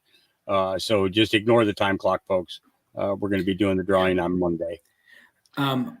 Wendy asking when we're going to get restocked. We have one being processed right now. I'm hoping in 3 weeks that we'll have everything back in stock, but our steaks and everything go pretty fast. So if you're looking to get some steaks and stuff and you have the space to buy bulk, I would say that might be the way to go. But yeah, just so you know. And as far as what Jeff was saying about the fertilizer and stuff, if we play that first video there, let's see, that video of us feeding the cows on the field. That's just so we feed our cows the hay on the hay fields that we use to produce the hay that they eat. So what they do is we cut the hay, feed it to the cows in the wintertime on the hay fields. They put manure back on the hay, and that puts the nitrogen back in the ground. We spread it out and break it up, and so the hay is able to use that nitrogen to grow.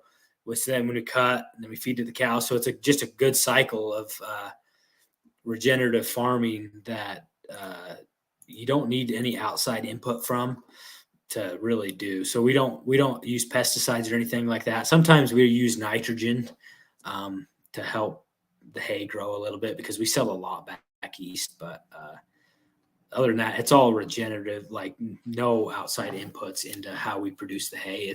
And the beef. It's all just as natural as you can get it. So, are you aware of Rudolf Steiner? Biodynamic farming. I am not sure. Yeah, it's I've basically never really heard of that. What you're doing, but he was talking about this back in the early 1900s. He also created the Waldorf School, and he also warned us about the jabs and what they were doing, the intention with the jabs back in 1917.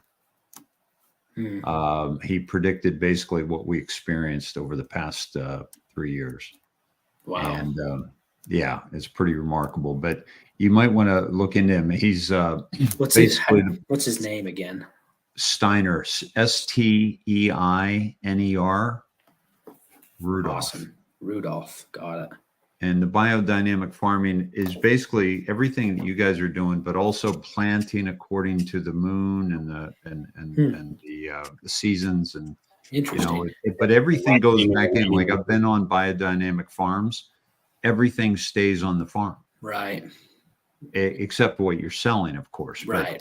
But it's like you're talking about. It's going back into the ground. It's going back into the water. If you got fish, you got, the fish. Feces are going into to give the nutrients to the soil, and composting, obviously. Right. So yeah, that's super important. And all these crop farms where they till it up every year, it really kills the microbiome that's in the soil. So every year you're killing that microbiome, which it's so important to grow that grass and that alfalfa for us. So we don't really till ever because alfalfa comes back every year. We never really replant. It comes back every year, and the cows fertilize it, and it's just super good, So keeping that microbiome, and especially for the cows too, because what's in the plant goes into the cows. So the healthier the plants are, the healthier the cows are. So we really try to keep everything, including the plants, as healthy as possible. Have you seen this? This was I just posted this the other day on my X. I don't know if I have. Basically, it's In the 1930s, Victor Schauberger investigated Bulgaria's farming decline, noticing that areas using traditional wooden plows had better harvests than those using modern iron plows. He theorized that iron machinery adversely affected soil water characteristics, depleting its power and reducing yields. He also noticed more slugs coming to the surface, which may be indicative of rust particulates in the soil. He devised a copper plow shaped like a shark cutting through water. This plow significantly increased harvests and improved quality. In fact, using copper tools produced so much food that farmers literally couldn't sell it all. Oh, my Despite word. the great success of the copper plow, the Bulgarian government and the fertilizer industry successfully thwarted the propagation of copper tools. Yeah. Look at that thing. It looks like a heart. Yeah. Well, Yeah. of course they're going to go against it, because if you're feeding all the people, then there's nobody dependent on the government. That's exactly Mhm. right. The fertilizer industry is kind of the same as the meat packing monopoly, in my opinion. You know, if you're dependent on them, then they can make as much money as they want. So Wendy's asking if you're restocked yet. or- We are not restocked. We have I think 3 bundles that include roasts available right now, but not and then 5 bundles of ground beef. But we don't have any of our whole health bundles or our XL whole health bundles, which are just bigger whole health bundles pretty much. But yeah, just because we run out of steak so fast that we try to keep it in stock as much as possible, but it's hard to, because feedlots, they can get a cow to being finished in 18 months. It takes us about 2.5 to 3 years. So what we're having to do is go back 3 years and say, okay, we're going to sell this much 3 years from now. And this, how many cows we're going to, how many steers we're going to keep and be able to be processed and everything. So we're really trying to keep up with the demand. But 3 years ago, I really wish I would have known that we're going to need this demand, but we're trying our best. So Yeah. anyway, we just can't keep our steaks in stock. So that's one reason they're not here right now. Silver Girl, yes, no worries. Yeah, if you already signed up for the newsletter, your entry is going to go in. It's just you're probably not going to get an email about it. But you can always send him a little side email to make sure that your name is in there. So yeah, for sure. If you haven't gotten an email, make sure you send me an email saying that, and I will go through after this and make sure that I get everything straightened out. So here's an interesting question. What about all the heavy metals from the chemtrails? Are you guys having difficulties with that going on your ranch? I wouldn't know really what to look for, to be honest. We're in such a rural area, and we're not really over any major flight paths. So I'm not sure if we experience any adverse effects from that, but I couldn't tell you what to look for, to be honest with you. So. Okay.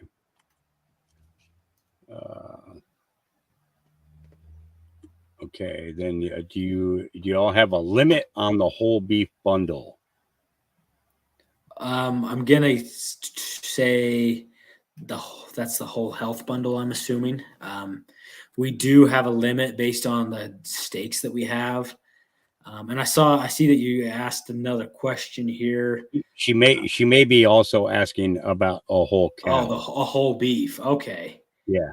So yeah, if you buy a whole beef, we'll send you the whole cow. I mean, heart, liver, oxtail, bone marrow, you name it. We'll send you the whole thing. So if you want a whole beef, that's 400 pounds of beef. We'll not throw in, but we'll give you everything that cow had to make sure that everything gets used. So yeah. And we also, if you don't want to buy a whole cow, but you want that, we have these bundles. We call it the core nutrient bundle, where we sell like the organs and stuff, just because, just so if people want the most nutrient dense parts of the cow, they can get that without, buying a whole cow. So There it is there, core nutrients Yeah, bundle. that's the one. I needed to take a new picture. That was kind of just in the basement one night. I took a quick picture, but yeah. No, but it really gives people a good idea of what's, of what's coming. Yeah, So, right, for that's, sure. that's a big thing. So, Yep.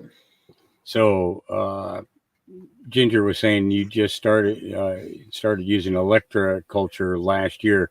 Copper antennas supercharge your gardens. It does work. Making coils for all my container garden too. I've used copper in order to produce what I produce. Both the vegetables that I've grown out here and the cannabis and medical cannabis that I've grown. Have you thought about doing any type of copper core? Basically it's grounding your fields. You know, Yeah. so it's basically going around the edges of your garden and putting a shaft of copper into the ground, and watch to see what type of production you got in comparison to a normal production. That would be Uh, interesting. is, Our hay that we produce, we have about 500 acres of hay, and we cut it 3 times a year. So we're just rushed about all we can do to even get it put up. But that would be super interesting to see. It grows faster. I'd like to start my own little garden here, so I don't have to, I have all my own food here. But I might try that with that, and then if it works out well, we might put it in the hay fields. But that's a lot of copper for those hay fields. Yeah, that would be. So, That really would yeah. be, absolutely. I would highly recommend growing your own Yeah. vegetables. Set up a garden area and and take and put copper grounding in, and watch what happens with your plants. I mean, some of the biggest fruits and vegetables ever produced were done with copper antennas. Yeah. And it's just having them there on the edges of your garden. In some cases, I've seen production for trees as well. Trees that were kind of weak. You put a copper grounding in there with a couple antennas on there, and then all of a sudden the next year that tree is producing better than it's ever produced before. It makes a huge difference. It's almost like a cleansing for the tree, but at the same and the roots, but at the same time stimulates and creates an active, enhanced growth cycle, which is just absolutely incredible. You see what Ginger Ninja says. I've read farmers use thick copper in the bottom of water troughs to keep it cleaner as far as algae and mosquito larvae out. Yeah, Yeah. I do that with my dogs. Yep. Copper is, obviously Antibacterial. bacterial. Yeah. So all of our horse bits, so the things that go in the horse's mouth, they're all made out of copper so that they don't have any bacteria, and everything in water troughs, a lot of it's made out of copper and stuff. So yeah, it's a super. Speaking of horses, Dean's got a question about your horses. What breed of horses do you guys use? We use a whole mix. I mean, not a whole mix. We use quarter horses. So quarter horses are, let me throw up a video here. You can see a whole bunch of our horses, but quarter horses are like the cowboy horse. They're a lot of the toughest horses. Thoroughbreds, they just aren't quite as strong. So we use quarter horses. You see a whole bunch of them there. That's all my extended family and stuff when we're taking cows up to the mountain. And a lot of those are kids riding around on our horses and stuff. But without our horses, we couldn't do our job. And they're kind of, everyone, the cows are kind of what we're marketing and stuff. But our horses are one of the most important parts of the whole ranch, to be honest. And my grandpa doesn't like horses very much. He thinks everything can just be done on a 4-wheeler or with a truck or something. But Yep. yeah, let me I've, see if I've I seen can them. find it. I've seen them do it. I've seen people Yeah. use motorcycles and Right. everything, roundup time. But when it comes to it, when you got to get, especially in the mountain ranges, and you got to get into brush areas and things like that, Yeah. horse is what's going to get you there. Right. Absolutely. Yeah. So like this video right here, this is the face of the mountain, we call it. So this is like the out of the trees a little bit. This is what we're working with, and that's all sagebrush down there. So it's super steep. It's Forest Service, so you can't take anything off road. And let me just pause it real fast because this was just a little video I took. And anyway, so it's super steep. And the only way to efficiently maneuver cows through there is with horses. So down at the ranch, we can do a lot with 4-wheelers and stuff, but up here on the mountain and down on our other pastures, we have to use horses. So yeah, we love our horses, and we do a lot of work with them, and they're pretty awesome. So. Okay. Next question: when one orders the whole health bundle, do you get everything with it? Bones, liver, etc.? We don't do that with the whole health bundle. If you send me an email or something, we can maybe talk about that. But if you can pair bundles together to get a discount off them. So if you pair the core nutrient bundle with a whole health bundle, it should give you a pretty good discount on it. So that way you can get both of them with a pretty good discount. But yeah, that one's only 15 pounds. If it was a whole beef, we could do everything together, but with that one, we can't. So. And they are in northeastern Utah. Yep. La Pointe, Utah. And we run our cows up here on the Ashley National Forest in the Uinta Mountains. So, yeah, it's pretty awesome. Beautiful. Here's a question for Dave from Elaine, asking Dave, are you getting any smoke from the fires? Just curious. Not up at my height, but I can see it. As a matter of fact, I just took a video the other day, and I believe certainly we get a little fog, but I think this was a smoke situation. But yeah, just a little bit. Yeah, what's the status of the fires? You were saying, Donavan, that you saw. Yeah, I think for the most part they're contained. I haven't heard from it for a while. I think they're kind of in the aftermath stages, kind of trying to pick up the pieces of what burned down.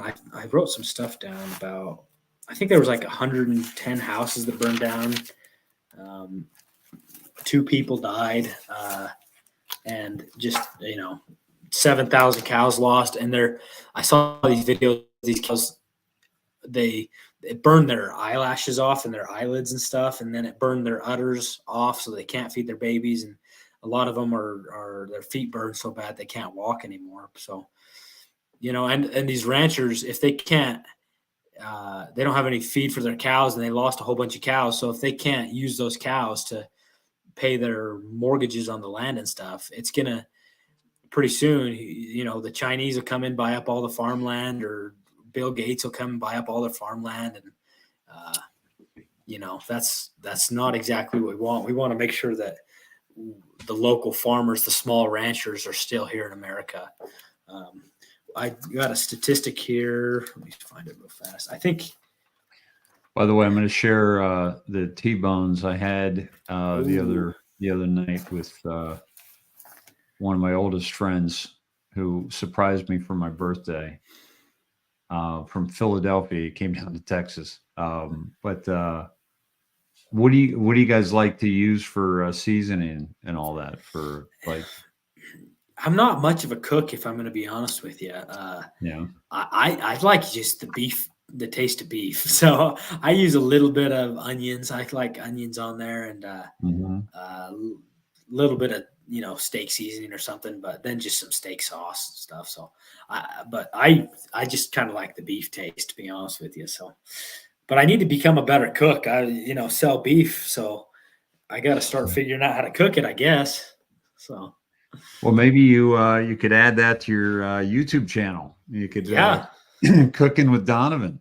Yeah, Slow Country sent me over a great brisket recipe, so that was great. Yeah, You actually used it. yeah, it was awesome. Yeah. My dad's got a smoker and stuff, and what was the reaction of everybody else there with that recipe? They loved it. Yeah. Yeah. I mean, we actually get quite a few briskets, and a lot of them we just cook for ourselves and stuff. So, and I've never cooked a brisket before, so yeah. Cooking beef with lamb. Yep, there you go. Yeah. Do you guys raise any sheep? We don't. I'd like to get into raising some like chickens and hogs and stuff. We could start offering direct to consumer, but we don't raise any sheep. But back in the day, my great grandpa, he had a massive sheep ranch down in southern Utah. They ran thousands head of sheep and stuff down there. So, but then my great grandpa moved up here and he started running cows, and we've done that ever since. So no sheep, even though we're all lambs. Yeah, right. Yep. I see somebody commenting about Trinity Vandaker. He has some great videos about the beef industry and stuff. If you really want to look into what's going on with the beef industry, he's got some super good ones. So, And it was Trinity. What again? Vandenaker. So Vanden Acre, ACRE. Yeah. That's one guy where I get quite a few, like a lot of the statistics from on the beef industry and stuff. So. Okay, he's out of Montana. Yeah, yep, Montana guy. But he travels a lot. He traveled down to Colorado when they released the wolves and stuff, and talked to a bunch of local ranchers around there. And he does a really good job letting the people, the local ranch, the small ranchers, be heard and stuff. So. Yeah, I just dropped his link into to his channel there in the chat. Let's see if there's any other. I know we have several Tyson buildings in the area here. Yeah, Tyson's kind of like destroying the reputation right now. Yeah, it's they're not doing so well. Yeah, them and I mean they're one of the big packers, and them and JBS, they're being sued down in Brazil because they're destroying all these rainforests and then illegally grazing their cows.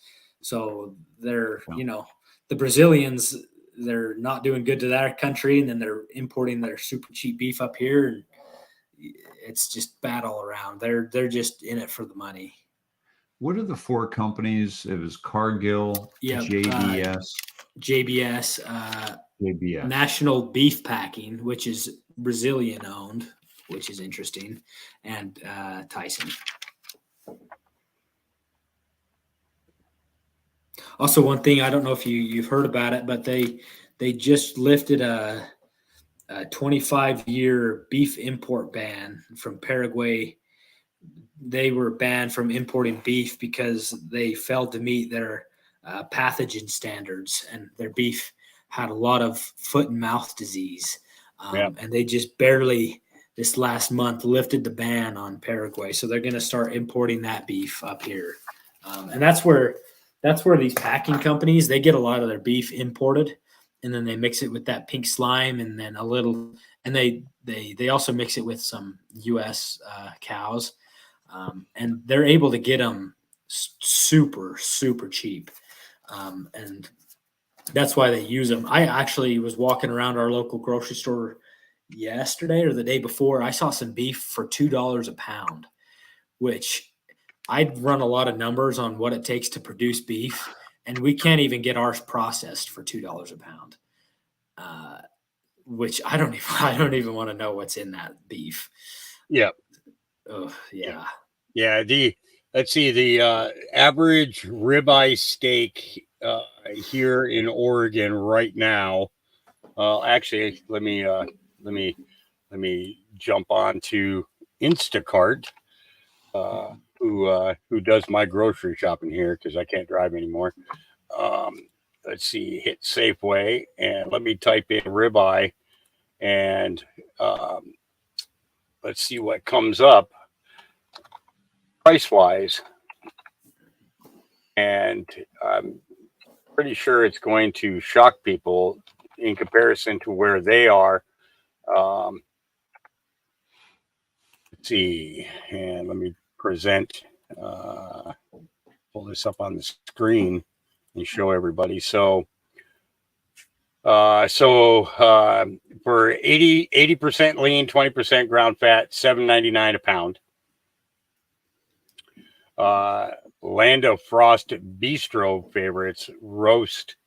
Well, that's sliced roasted. We want to look at the actual beef itself. So it's $18.99 a pound for ribeye right now. It's most of these pound and a half steaks, we're going to run you anywhere between 45 to 30 to $45 a piece. Oh, man. It's just crazy the prices. We're actually doing it for cheaper than that on ribeye. Now here's the imported. Here's the imported. Here's the imported beef, and the thing is to me that the imported beef definitely is paler, I guess you would say. It's a lot lighter in color, and the fat that's on there is, I mean, just so thick. It's almost like they painted on. Strip steaks are running $16.99 a pound. So in comparison to that $2 a pound that you saw in the store yesterday, that's you see here, 2 pound steak is $31.98 for this one little steak right here. Wow. And a lot of times I know with those steaks and stuff to increase their shelf desire, like if you're looking at them on a shelf and more desirable, they'll inject them with chemicals in order to make them look redder and stuff like that, make them look healthier. Some kind of a gas or something like that. Yeah. Something that I don't want to eat. Yeah. Yeah. Yeah. I like it much prefer the natural, For sure. There was a special that they did last week. But to me, it didn't seem like a special. Their hamburger, they had a couple of hamburger products in from one particular place that normally they can't keep in stock, and that was $11.99 for 2 pounds of hamburger. Oh man! Yeah, it was that at a store. Yeah, that was at the same grocery store. So, and Pat Evans says there was, or I'm sorry, Hope says ribeye today was $17.99 at my local store. $17.99 a pound. Yeah. It's beef. I mean, beef inventory is at an all-time low. Like we can't find beef is super high right now. So selling cows is super high, and it's going to keep driving beef prices up. So, I mean, like you said, it might go down because these farmers don't have the grass in West Texas, the Panhandle. So it'll go down initially. Maybe I would imagine it would probably drop a little bit because they're selling off so much. Right. But after that happens, all of a sudden you've lost that many breeding cows. So now your inventory is even lower. So the next year when those cows were supposed to be breeding, now all of a sudden you don't have 20,000 of them, and the beef inventory is going to be even lower than it is, and it's really going to jump up even more. So. Somebody mentioned, I bet that, Vanguard and BlackRock are owners of these huge corporations, the four that control 85% of the meat packing in the United States. Well, I brought up one of them, Tyson, which is an American company, obviously, and the two top holders are Vanguard and BlackRock, for a total of 20% of the entire company. Below that, you have Price Associates and State Street. So you're talking about 30% ownership of major globalist companies that that also, by the way, if you want to look at, for example, Pfizer, and we pull that one up and I look at the holders of Pfizer, you're looking at Vanguard and BlackRock and State Street. What a surprise, right? So is there any surprise that the pharmaceutical industry is heavily tied in with the food industry? And you mentioned, the antibiotics. That's where this question comes in, Dave. I'm not going to say the name of it, but you can read it down here. Are they injecting, in the beef now?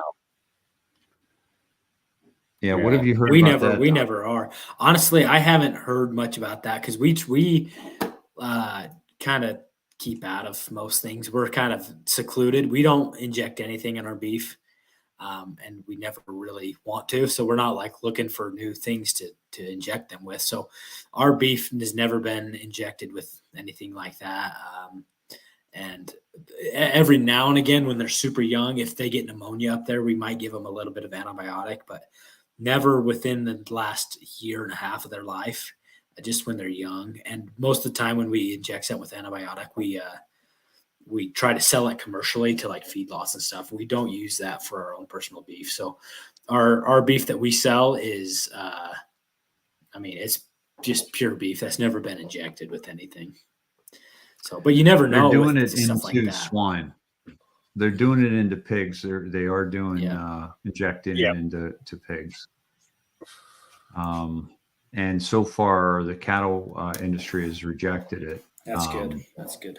Yeah. Yeah. So here's a good question for you: There's a lot of pressure. How long will steaks and hamburger last in a freezer for? Oh, they'll last for years if they're frozen properly. If they ever thaw out, you don't really want to freeze them again. But if they have been frozen and consistently been frozen, they'll last for years. Honestly, I had a lady email me the other day actually asking. She said she's had ground beef in her freezer for 4 years and she wants to know if it's any good or not. And I was like, well, that might be a little bit long, but I don't see a reason why it should be bad. If it's frozen, it should stay for a long time. So. Now, have you been following the story of the Amos, the Amish farmer in Pennsylvania? A little bit. I'm not really an expert on it, but I've seen stuff about it. So you have to explain to me a little bit about what's going on there. Oh, well, actually, last night that there was an update put up by a lady who was actually in the courts for this, and turns out that they had no proof. And the samples that they tested, they left exposed to elements for 5 days before testing them in open air. They didn't refrigerate or anything like that. They just took it and left it out in the open air. And after 5 days, the lady finally got around to testing it. And it came back with no salmonella, no, what was the other big one? There were three major things: salmonella, and dang, I can't remember what the other two are off the top of my head. But even with the testing that she had done, there was still no salmonella, still no none of these other things that they were looking for.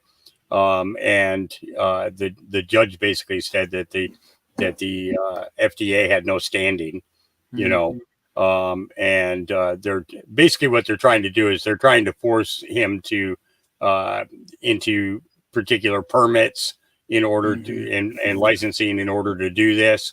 Although he's been providing for his community for over 20 years, which is, I mean, they're trying to, in my opinion, something like that, they're trying to disconnect you from the source of your food, and they're trying to stop you from getting food from your neighbors. So if you're disconnected from the source of your food, you don't look what's in it. You don't look how it was produced. You don't look, if it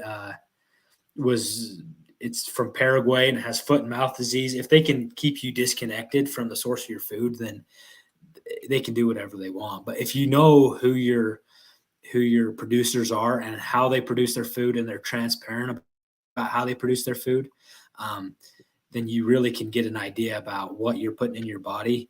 And it's just better overall, so that you know what you're actually supporting with your money, instead of just hoping that what you're buying at the grocery store is actually what what they say it is, So the more that they can disconnect you, the better it is for them. But so everyone needs to know a local farmer, in my opinion, that they can actually trust. Mm-hmm. Yeah. Absolutely. Yeah.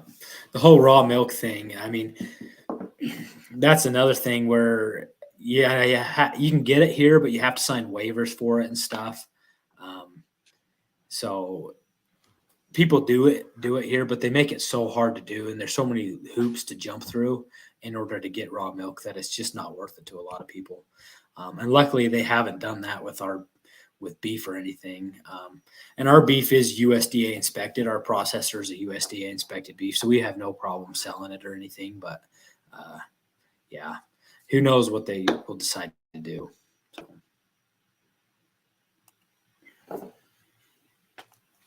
Awesome. Here's a great comment. This is the funny thing is if you don't treat sick animals, you're labeled as an animal abuser. It's like, come on, it's but that's a great point, RCB. Thank you.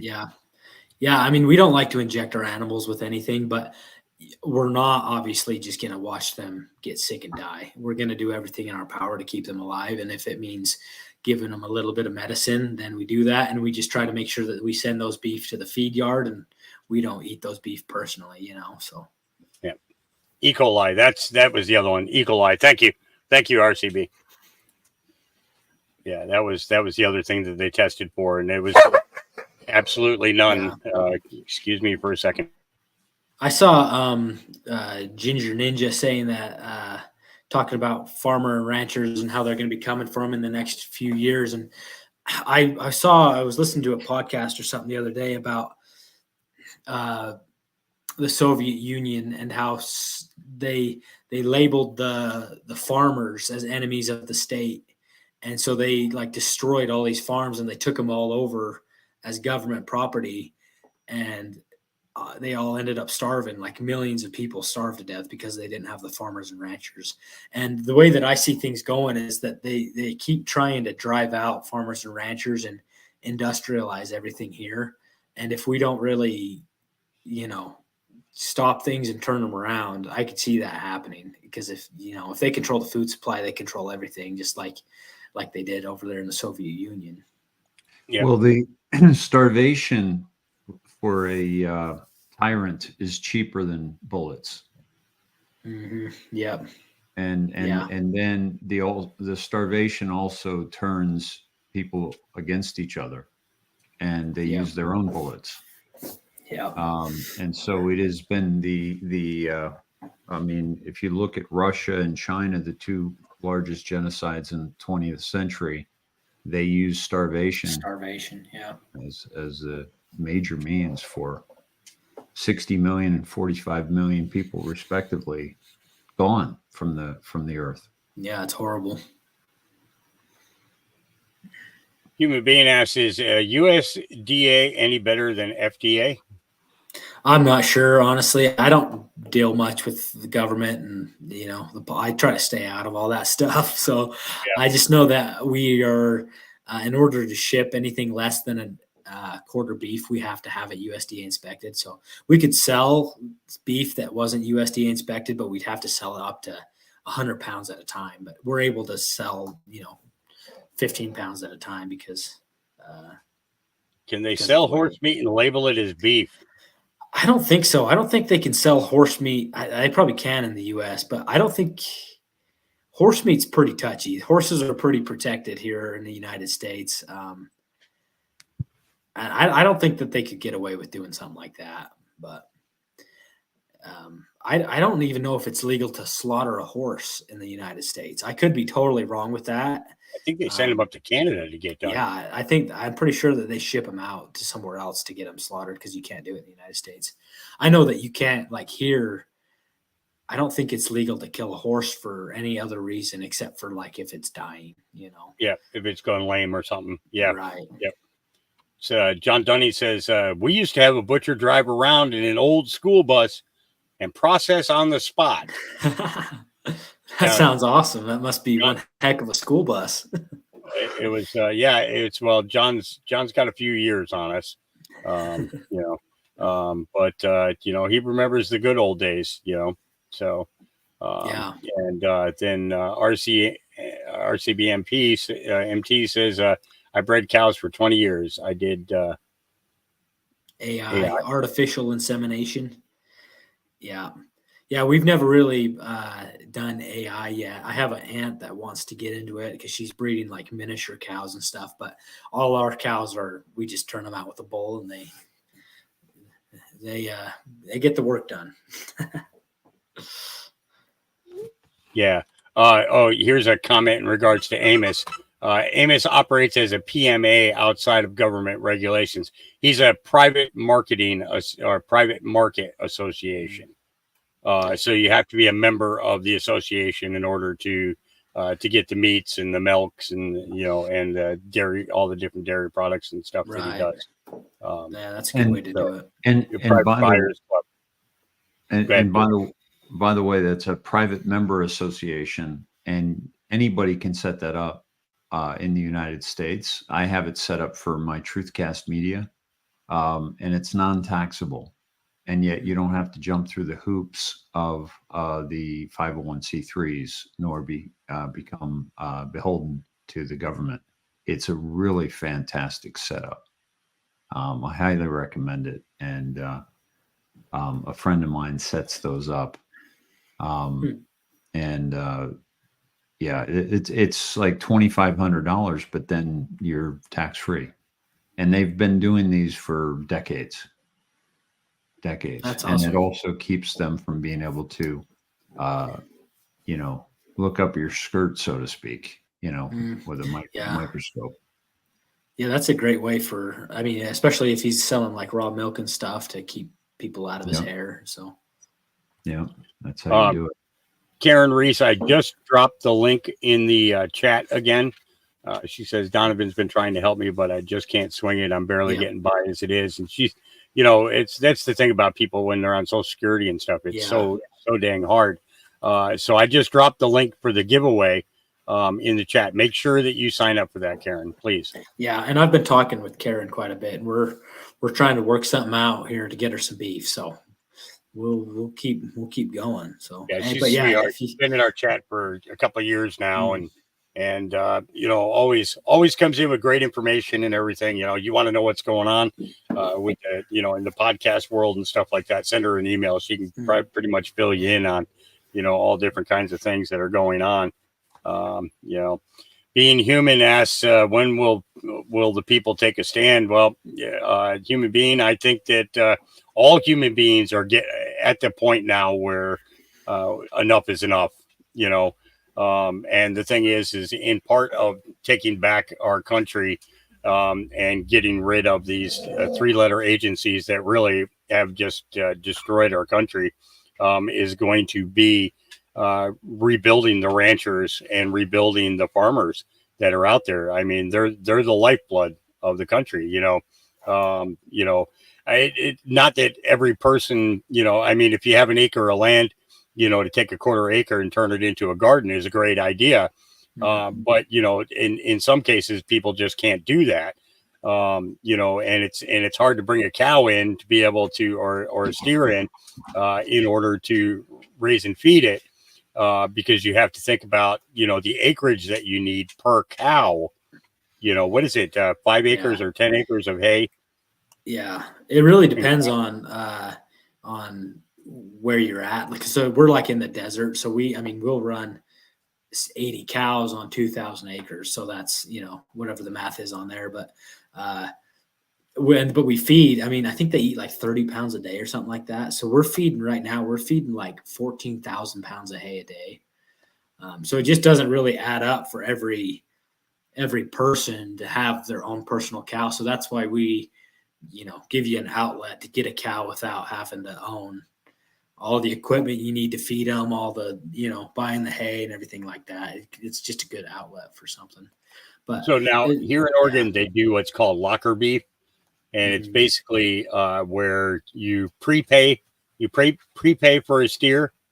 And then after the cow gets fattened, and then they send it into the processor, you get the product. Yeah. Do you guys do anything like that where they can pre-order a whole cow or a half cow, pre-season? Yeah. So we pre-sell our seasons. So like right now up on our website, we have our spring season, so you can pre-order a whole cow or pre-order half a cow or something like that. And so we can get an idea of what we need before it comes down to processing time. And that's the best way to get your, make sure you get what you're. And what's the average price, say, for a half a cow and for a whole cow? So half a cow, I think I'm going to have to look at it real fast. A half a cow is 200 pounds of beef. And we're able to discount that. Usually we sell about $15 a pound because we offer free shipping, and that it really costs a whole bunch of money to ship. Half a cow, I think, is about $2,500 or somewhere around there. But that's 200 pounds of beef. So we're able to drop it down to like $13 a pound.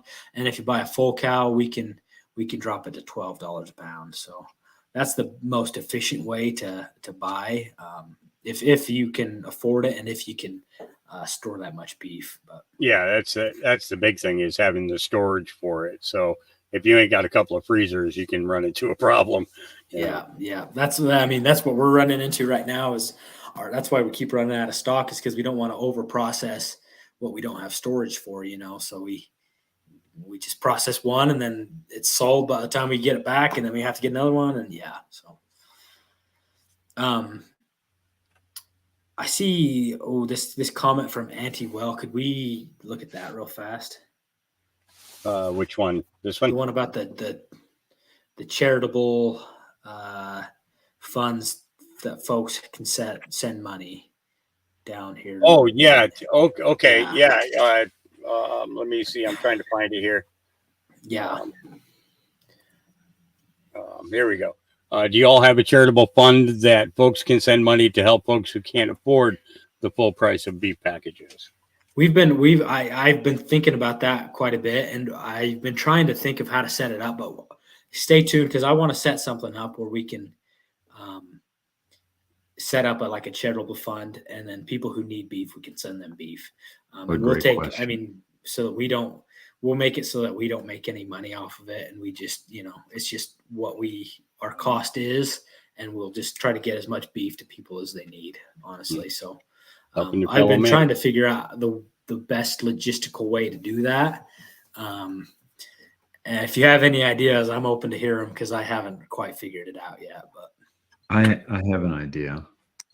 It could be you could do a give, send, go campaign. Like I do that. And people can just put money in there, and then you could just extract money from that based on, if somebody can pay half of something, you could just take that money from there and put it towards that purchase. And give, send, go is it's not GoFundMe is the woke one that took away money from the truckers. Give, send, go. You only takes money if you donate to them as part of it. Awesome. Yeah, it's a great. And we can also, I was thinking about setting some up on our website. That's just right there next to our products. Like if you want to donate, you can donate here, and we'll send it out or something like that. And I'm not sure Yeah. how to get a list of people who need the beef. Maybe they can just email us or something, but I'd love to do that. There's a Yeah, question hopefully for I'll you. work on it this weekend, and then maybe Monday I can have an idea about what's going on. So RCBMT is asking you, Dave, how much does Give, Send, Go take? They only take if you give them a donation. So for example, like if I set it up and I say, 1% donation goes to Give, Send, Go, then that would go, they would take that out of the money that I raise. Or as you offer that, if you were to give to my Give, Send, Go, you could say, I'd like to donate, $2 or $3 or something like that.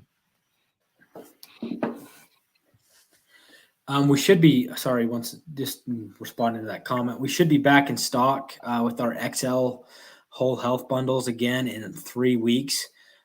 We might put in a week or two, we might start pre-selling them just so that we can send them out as soon as we get them, and just to make it as convenient for you guys as possible. So if you make sure you sign up for our giveaway and our updates and stuff, so that you can make sure you get on there and buy them before they all sell out. So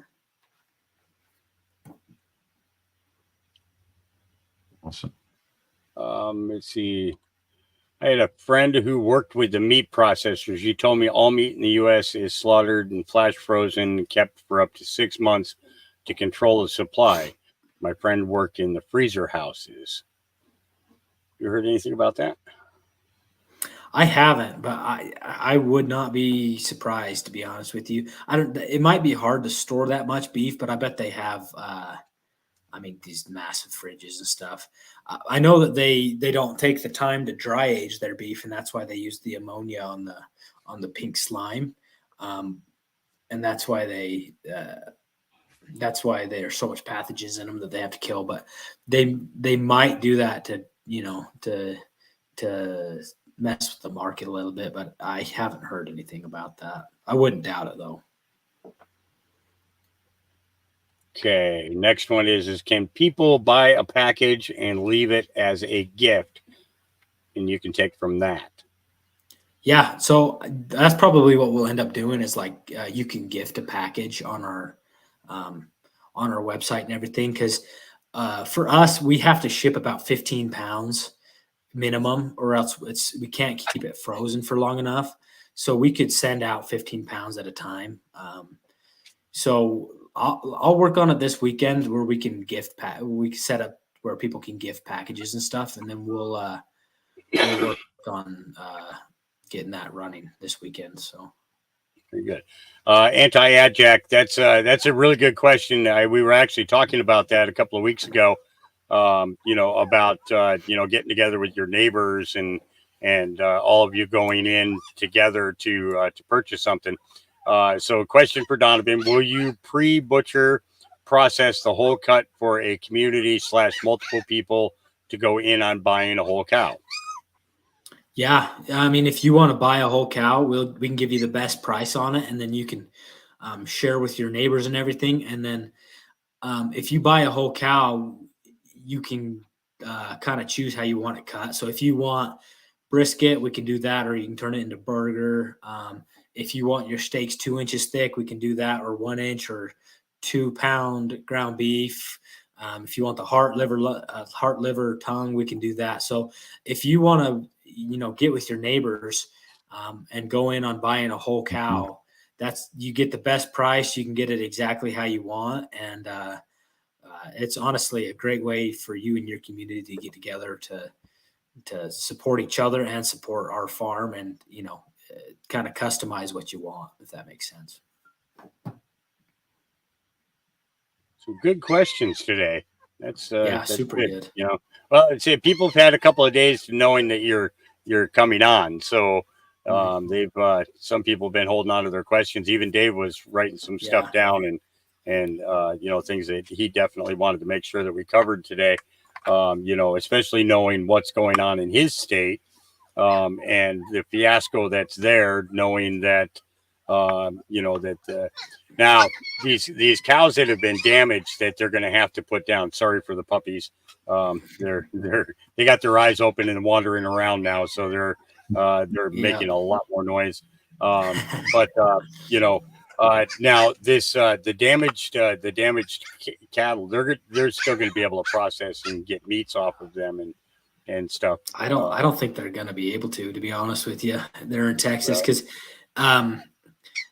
you have to get them to the butcher alive. So maybe the ones with like a burned udder or something, but the ones with the burned feet, they're just going to have to be put down where they're at. And I don't think they're going to be able to get them to the butcher. Like we had a cow break a leg and we could not get her up. She slowly starved to death. She was slowly starving to death. So we had to put her down and the butcher wouldn't take her to process her. So we just did it ourselves and we kept it for ourselves. Obviously we can't sell something like that. And we never would sell something like that to you guys, but, I would hope that they would utilize as much as possible, but I'm honestly just not sure that they would be able to. So, okay. Yeah, I was just, that was something that was running through my mind. Yeah. You know, it's, I mean, if they're finding the cows, you know, with burnt hoofs right now, getting them, you know, about the only way that they'd be able to do it is if they got them into the processor now, Right. without delay, and we're able to move them comfortably. Because I hate to think about cows having to try and walk with burnt hooves. I mean, we were watching the calves yesterday with the burnt hooves and everything it was breaking my heart. Yeah, it's horrible to see that go on. Even though I know that one day that cow would have grown up to be on my table. The fact of the matter is, you still want a good, healthy, long life for the steer. You know, right. you want the steer to experience life and everything. So you know that's sure. You know. Antywell asks, how far in advance can you order a whole cow? You can order. I mean, so we usually set up one for one. We try to pre-sell our beef in spring and in fall. So if you ordered right now, we could get it in the next week and have it to you hopefully in a month from today. But if you want it, you could pre-order. I mean, I think in April we're gonna start pre-selling our fall harvest. So if you want to wait till April, we'll start selling our fall harvest, and then you can buy a whole cow clear for October or something. But if you want to get it now, I would do it pretty soon to get it on the spring harvest, so you don't have to wait till fall. We're still kind of trying to figure out everything. We're honestly very new to this. We didn't start shipping beef until November. And you were actually like I think our second customer, Hawk. So that was pretty cool. But yeah, so we're pretty new to this. We're just figuring it out. But so honestly, the best way is stay tuned to the emails and everything. But that's kind of how we do it. So. It's so funny. I want to join in the conversation, but these puppies are just like they make me laugh so much. It's like I'll start to think of something, and then they'll go, and I'll just start laughing and forget what the hell I was thinking about. Dave got a TB problem in Texas, killing thousands to spread getting it from immigration. It sounds like that's for people. Not, is it okay? I was reading that. I was trying to figure out that cows have TB, but then the immigration, I don't think the I'm not sure if we have to go through getting papers for a cow. Yeah. Papers, please. Oh, let's see. And Wendy says, thank you very much for all the wonderful information. You got a great crowd over on Rumble, by the way, Dave. They've come up with some great questions. You have a very informed crowd. We got about 180 over there, and we got about 400 on Twitter. 415 on Twitter now. So great. I appreciate you guys having me on. Oh, it's it's a well. That's why I say, you know, it's great to know in a couple of days in advance in comparison to our last time. We kind of Right. jumped right on board. So we got we got over 1,000 right now, and by the end of That's the day awesome. today, at least another 2,000 to 6,000 viewers will see it, and hopefully they'll look for the you know, for the link to get in on the giveaway.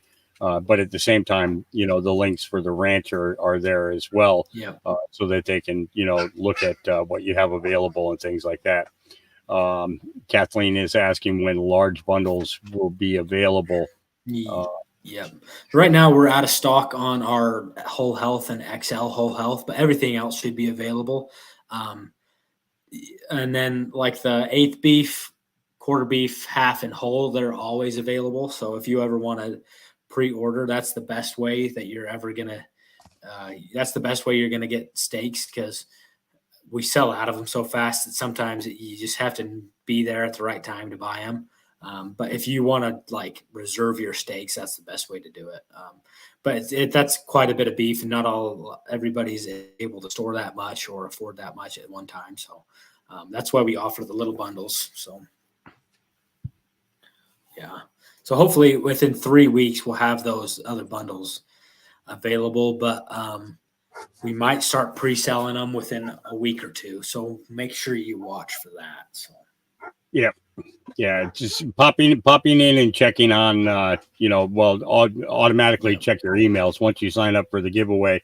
You'll start getting emails from the ranch, about one a day, because he gives an update, you know, as to, you know, like the nice one that we got the other day in regards to the calves being born and everything. You could definitely tell the excitement in on the ranch just from, you know, the way that you described what was going on there and everything. And that's a wonderful thing to be able to share with people. You know, it's we try to put those out every Friday, a newsletter, just letting people get an inside look at what's going on at the ranch and what we're doing that week and everything. And we try not to spam you with like just marketing, just, you know, we try to just be like, hey, this is what we got. If you want some, this is what's available. But this is what we're doing at the ranch and everything like that. So. All right. And Freedom Fields, I think you, just grab that link there and make sure you sign up. Yeah, I just dropped it for her. Yep. And don't think twice about it, you know. I've been dropping it pretty consistent over on X and on Rumble as well. Plus it's in the comments on the Rumble section. If you look at the comments, even after the video is done, you'll see the link down there to grab that. YouTube, you'll have to copy and paste it. Facebook, it should be in the description, and X as well. So, anything else you want to fill us in on? Oh, no, not particularly. You do got it. You do got a question.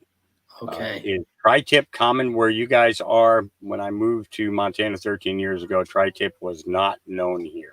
Honestly, I might be in that boat where I don't even know what that is. So tri-tip steaks. Oh, tri-tip steaks.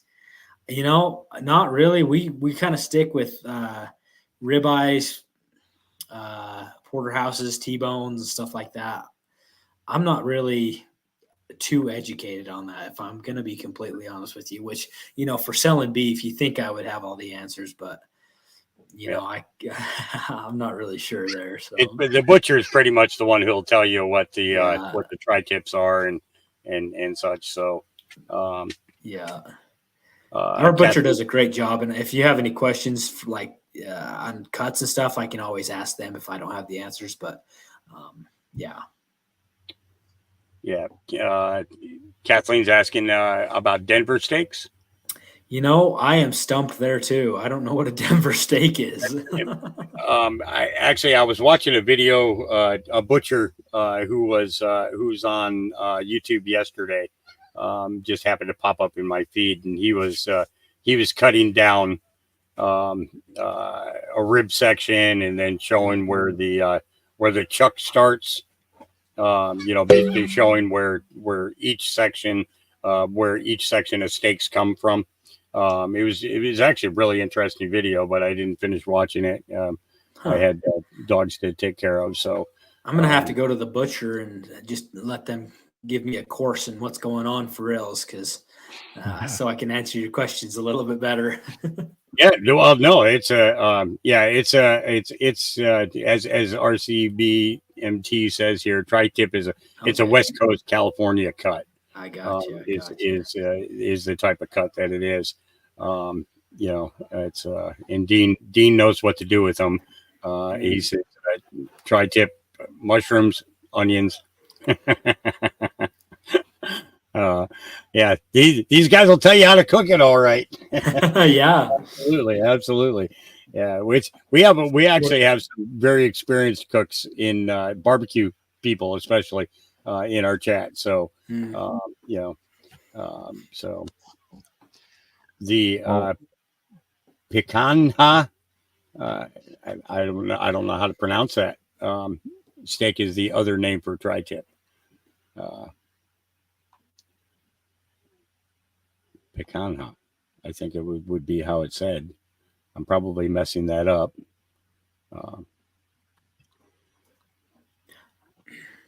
Well, interesting. What an absolute treat to be able to talk with you today, Donovan, and just kind of get a look behind the behind the rancher, if you will, and kind of see what you guys were doing, and I will tell you, both Hawk and I have had your beef, and it's fantastic. I mean, it's really great. It's we're so grateful for the time that you spent today and just answering all the questions, and also talking about the bigger picture and the meat packing and all that. And I think we ought to keep an eye out for the mRNA to make sure that stays away from the industry. But if that's even of concern, then it's obvious that we've already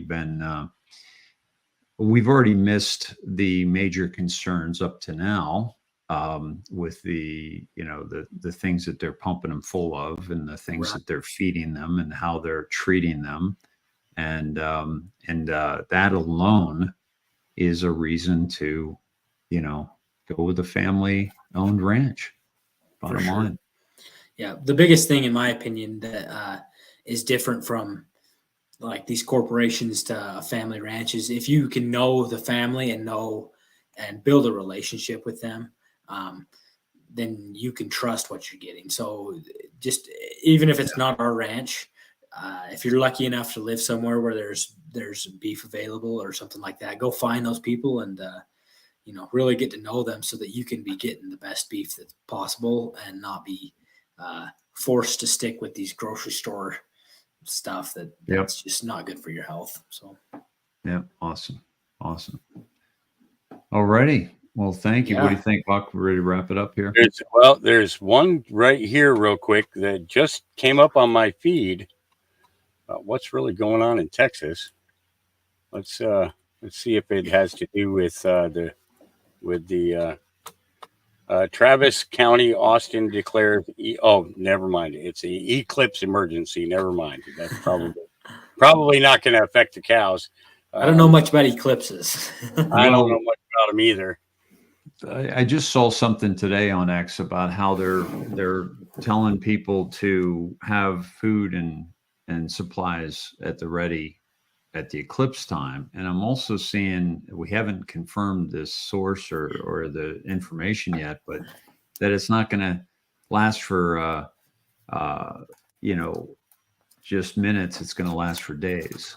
But I don't see how that's going to happen, but certainly, I don't understand how it could. Look at every eclipse that we've seen.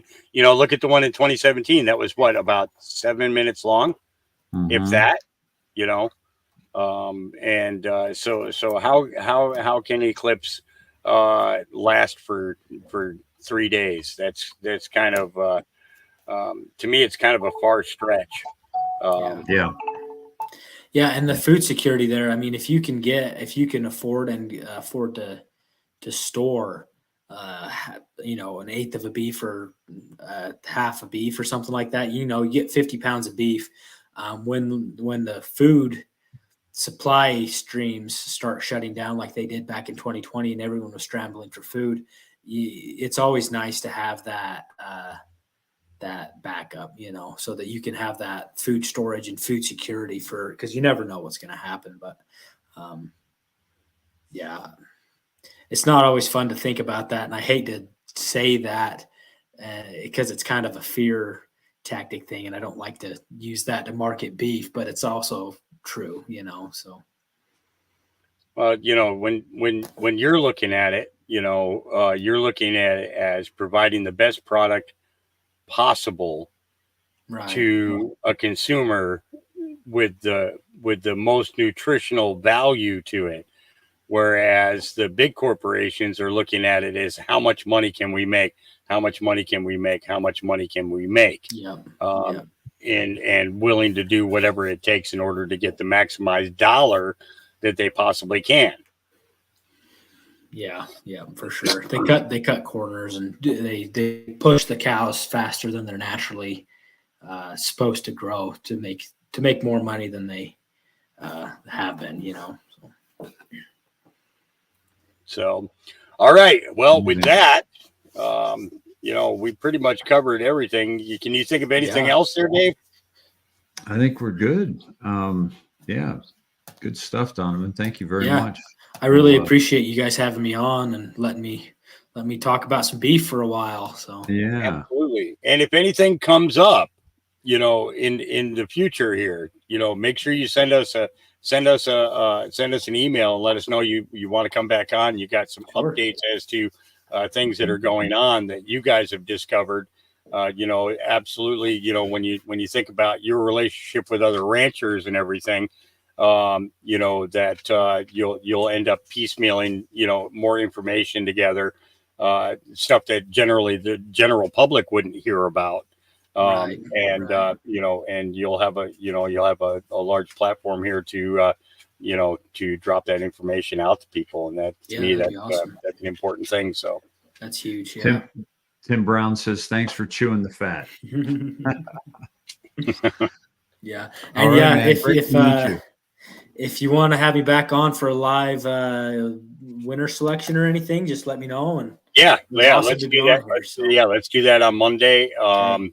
Maybe about the same time. Well, no, Monday you have to work a little bit later. A little bit later. I'll try to get off as fast as I can, but we will see. We'll just set it up, and I'll try to make it work. So great. Right. Great. Sounds good. Great to meet you, Donovan. Thank you both so much. Take care, man. Thank you. All the best. All right. Great interview there, Dave. Great interview. Stuff, brother. For those of you that are just popping in right now, the dogs are excited because they got their name in for a cow. Here is the giveaway link here. You can go here and sign up, and we will be giving away a whole health bundle on Monday in the afternoon time. My time, it would be the afternoon, probably the evening for Dave and Donovan, of course. And we'll go from there.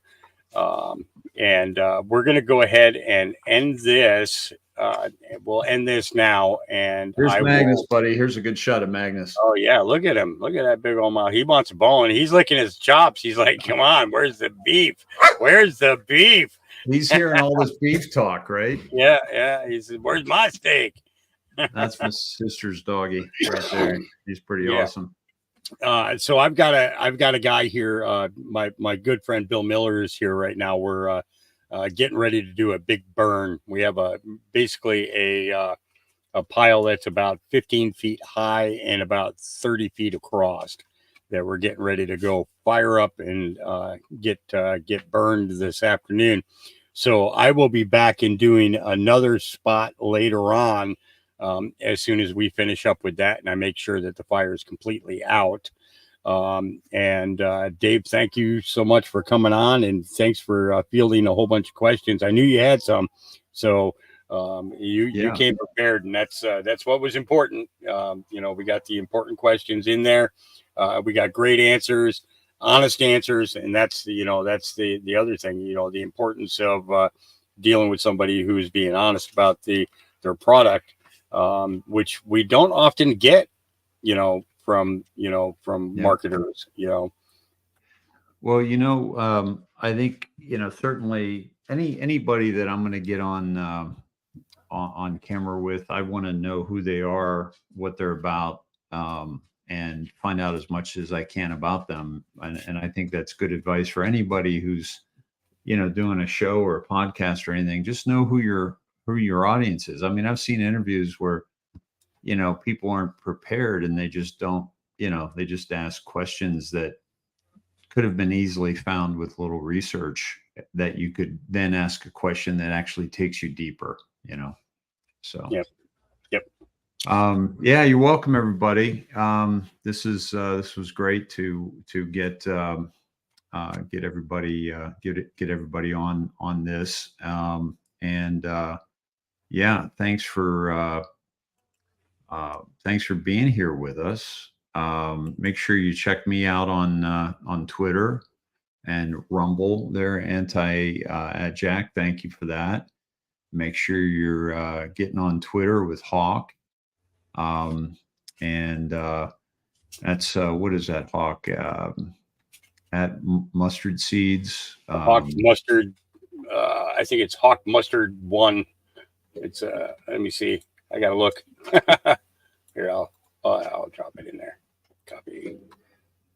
I was trying to keep the link for the giveaway on my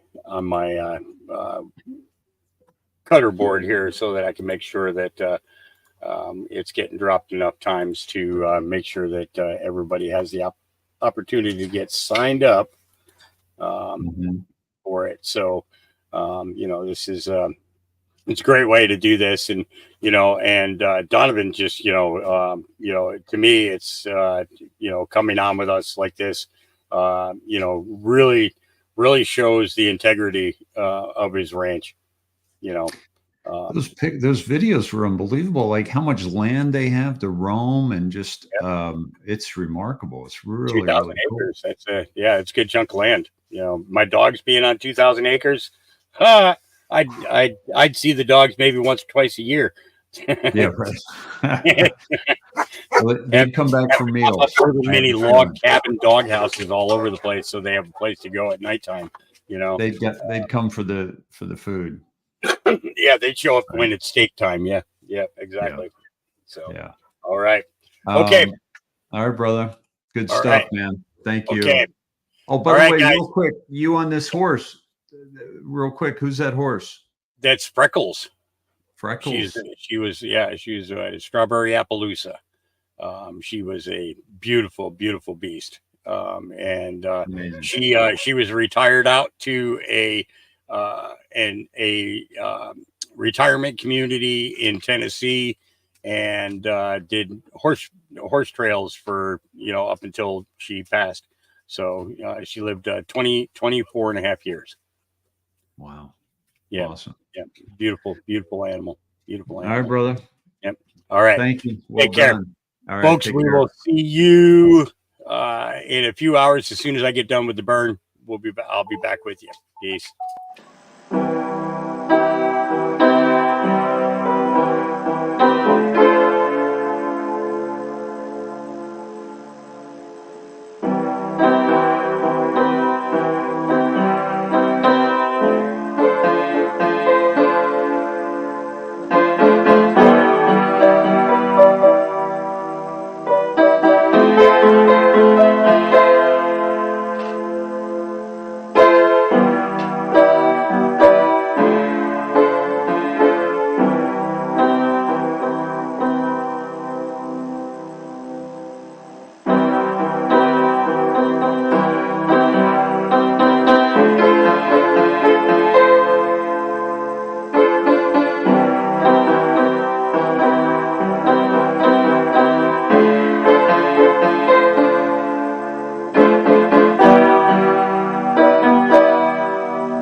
Bye.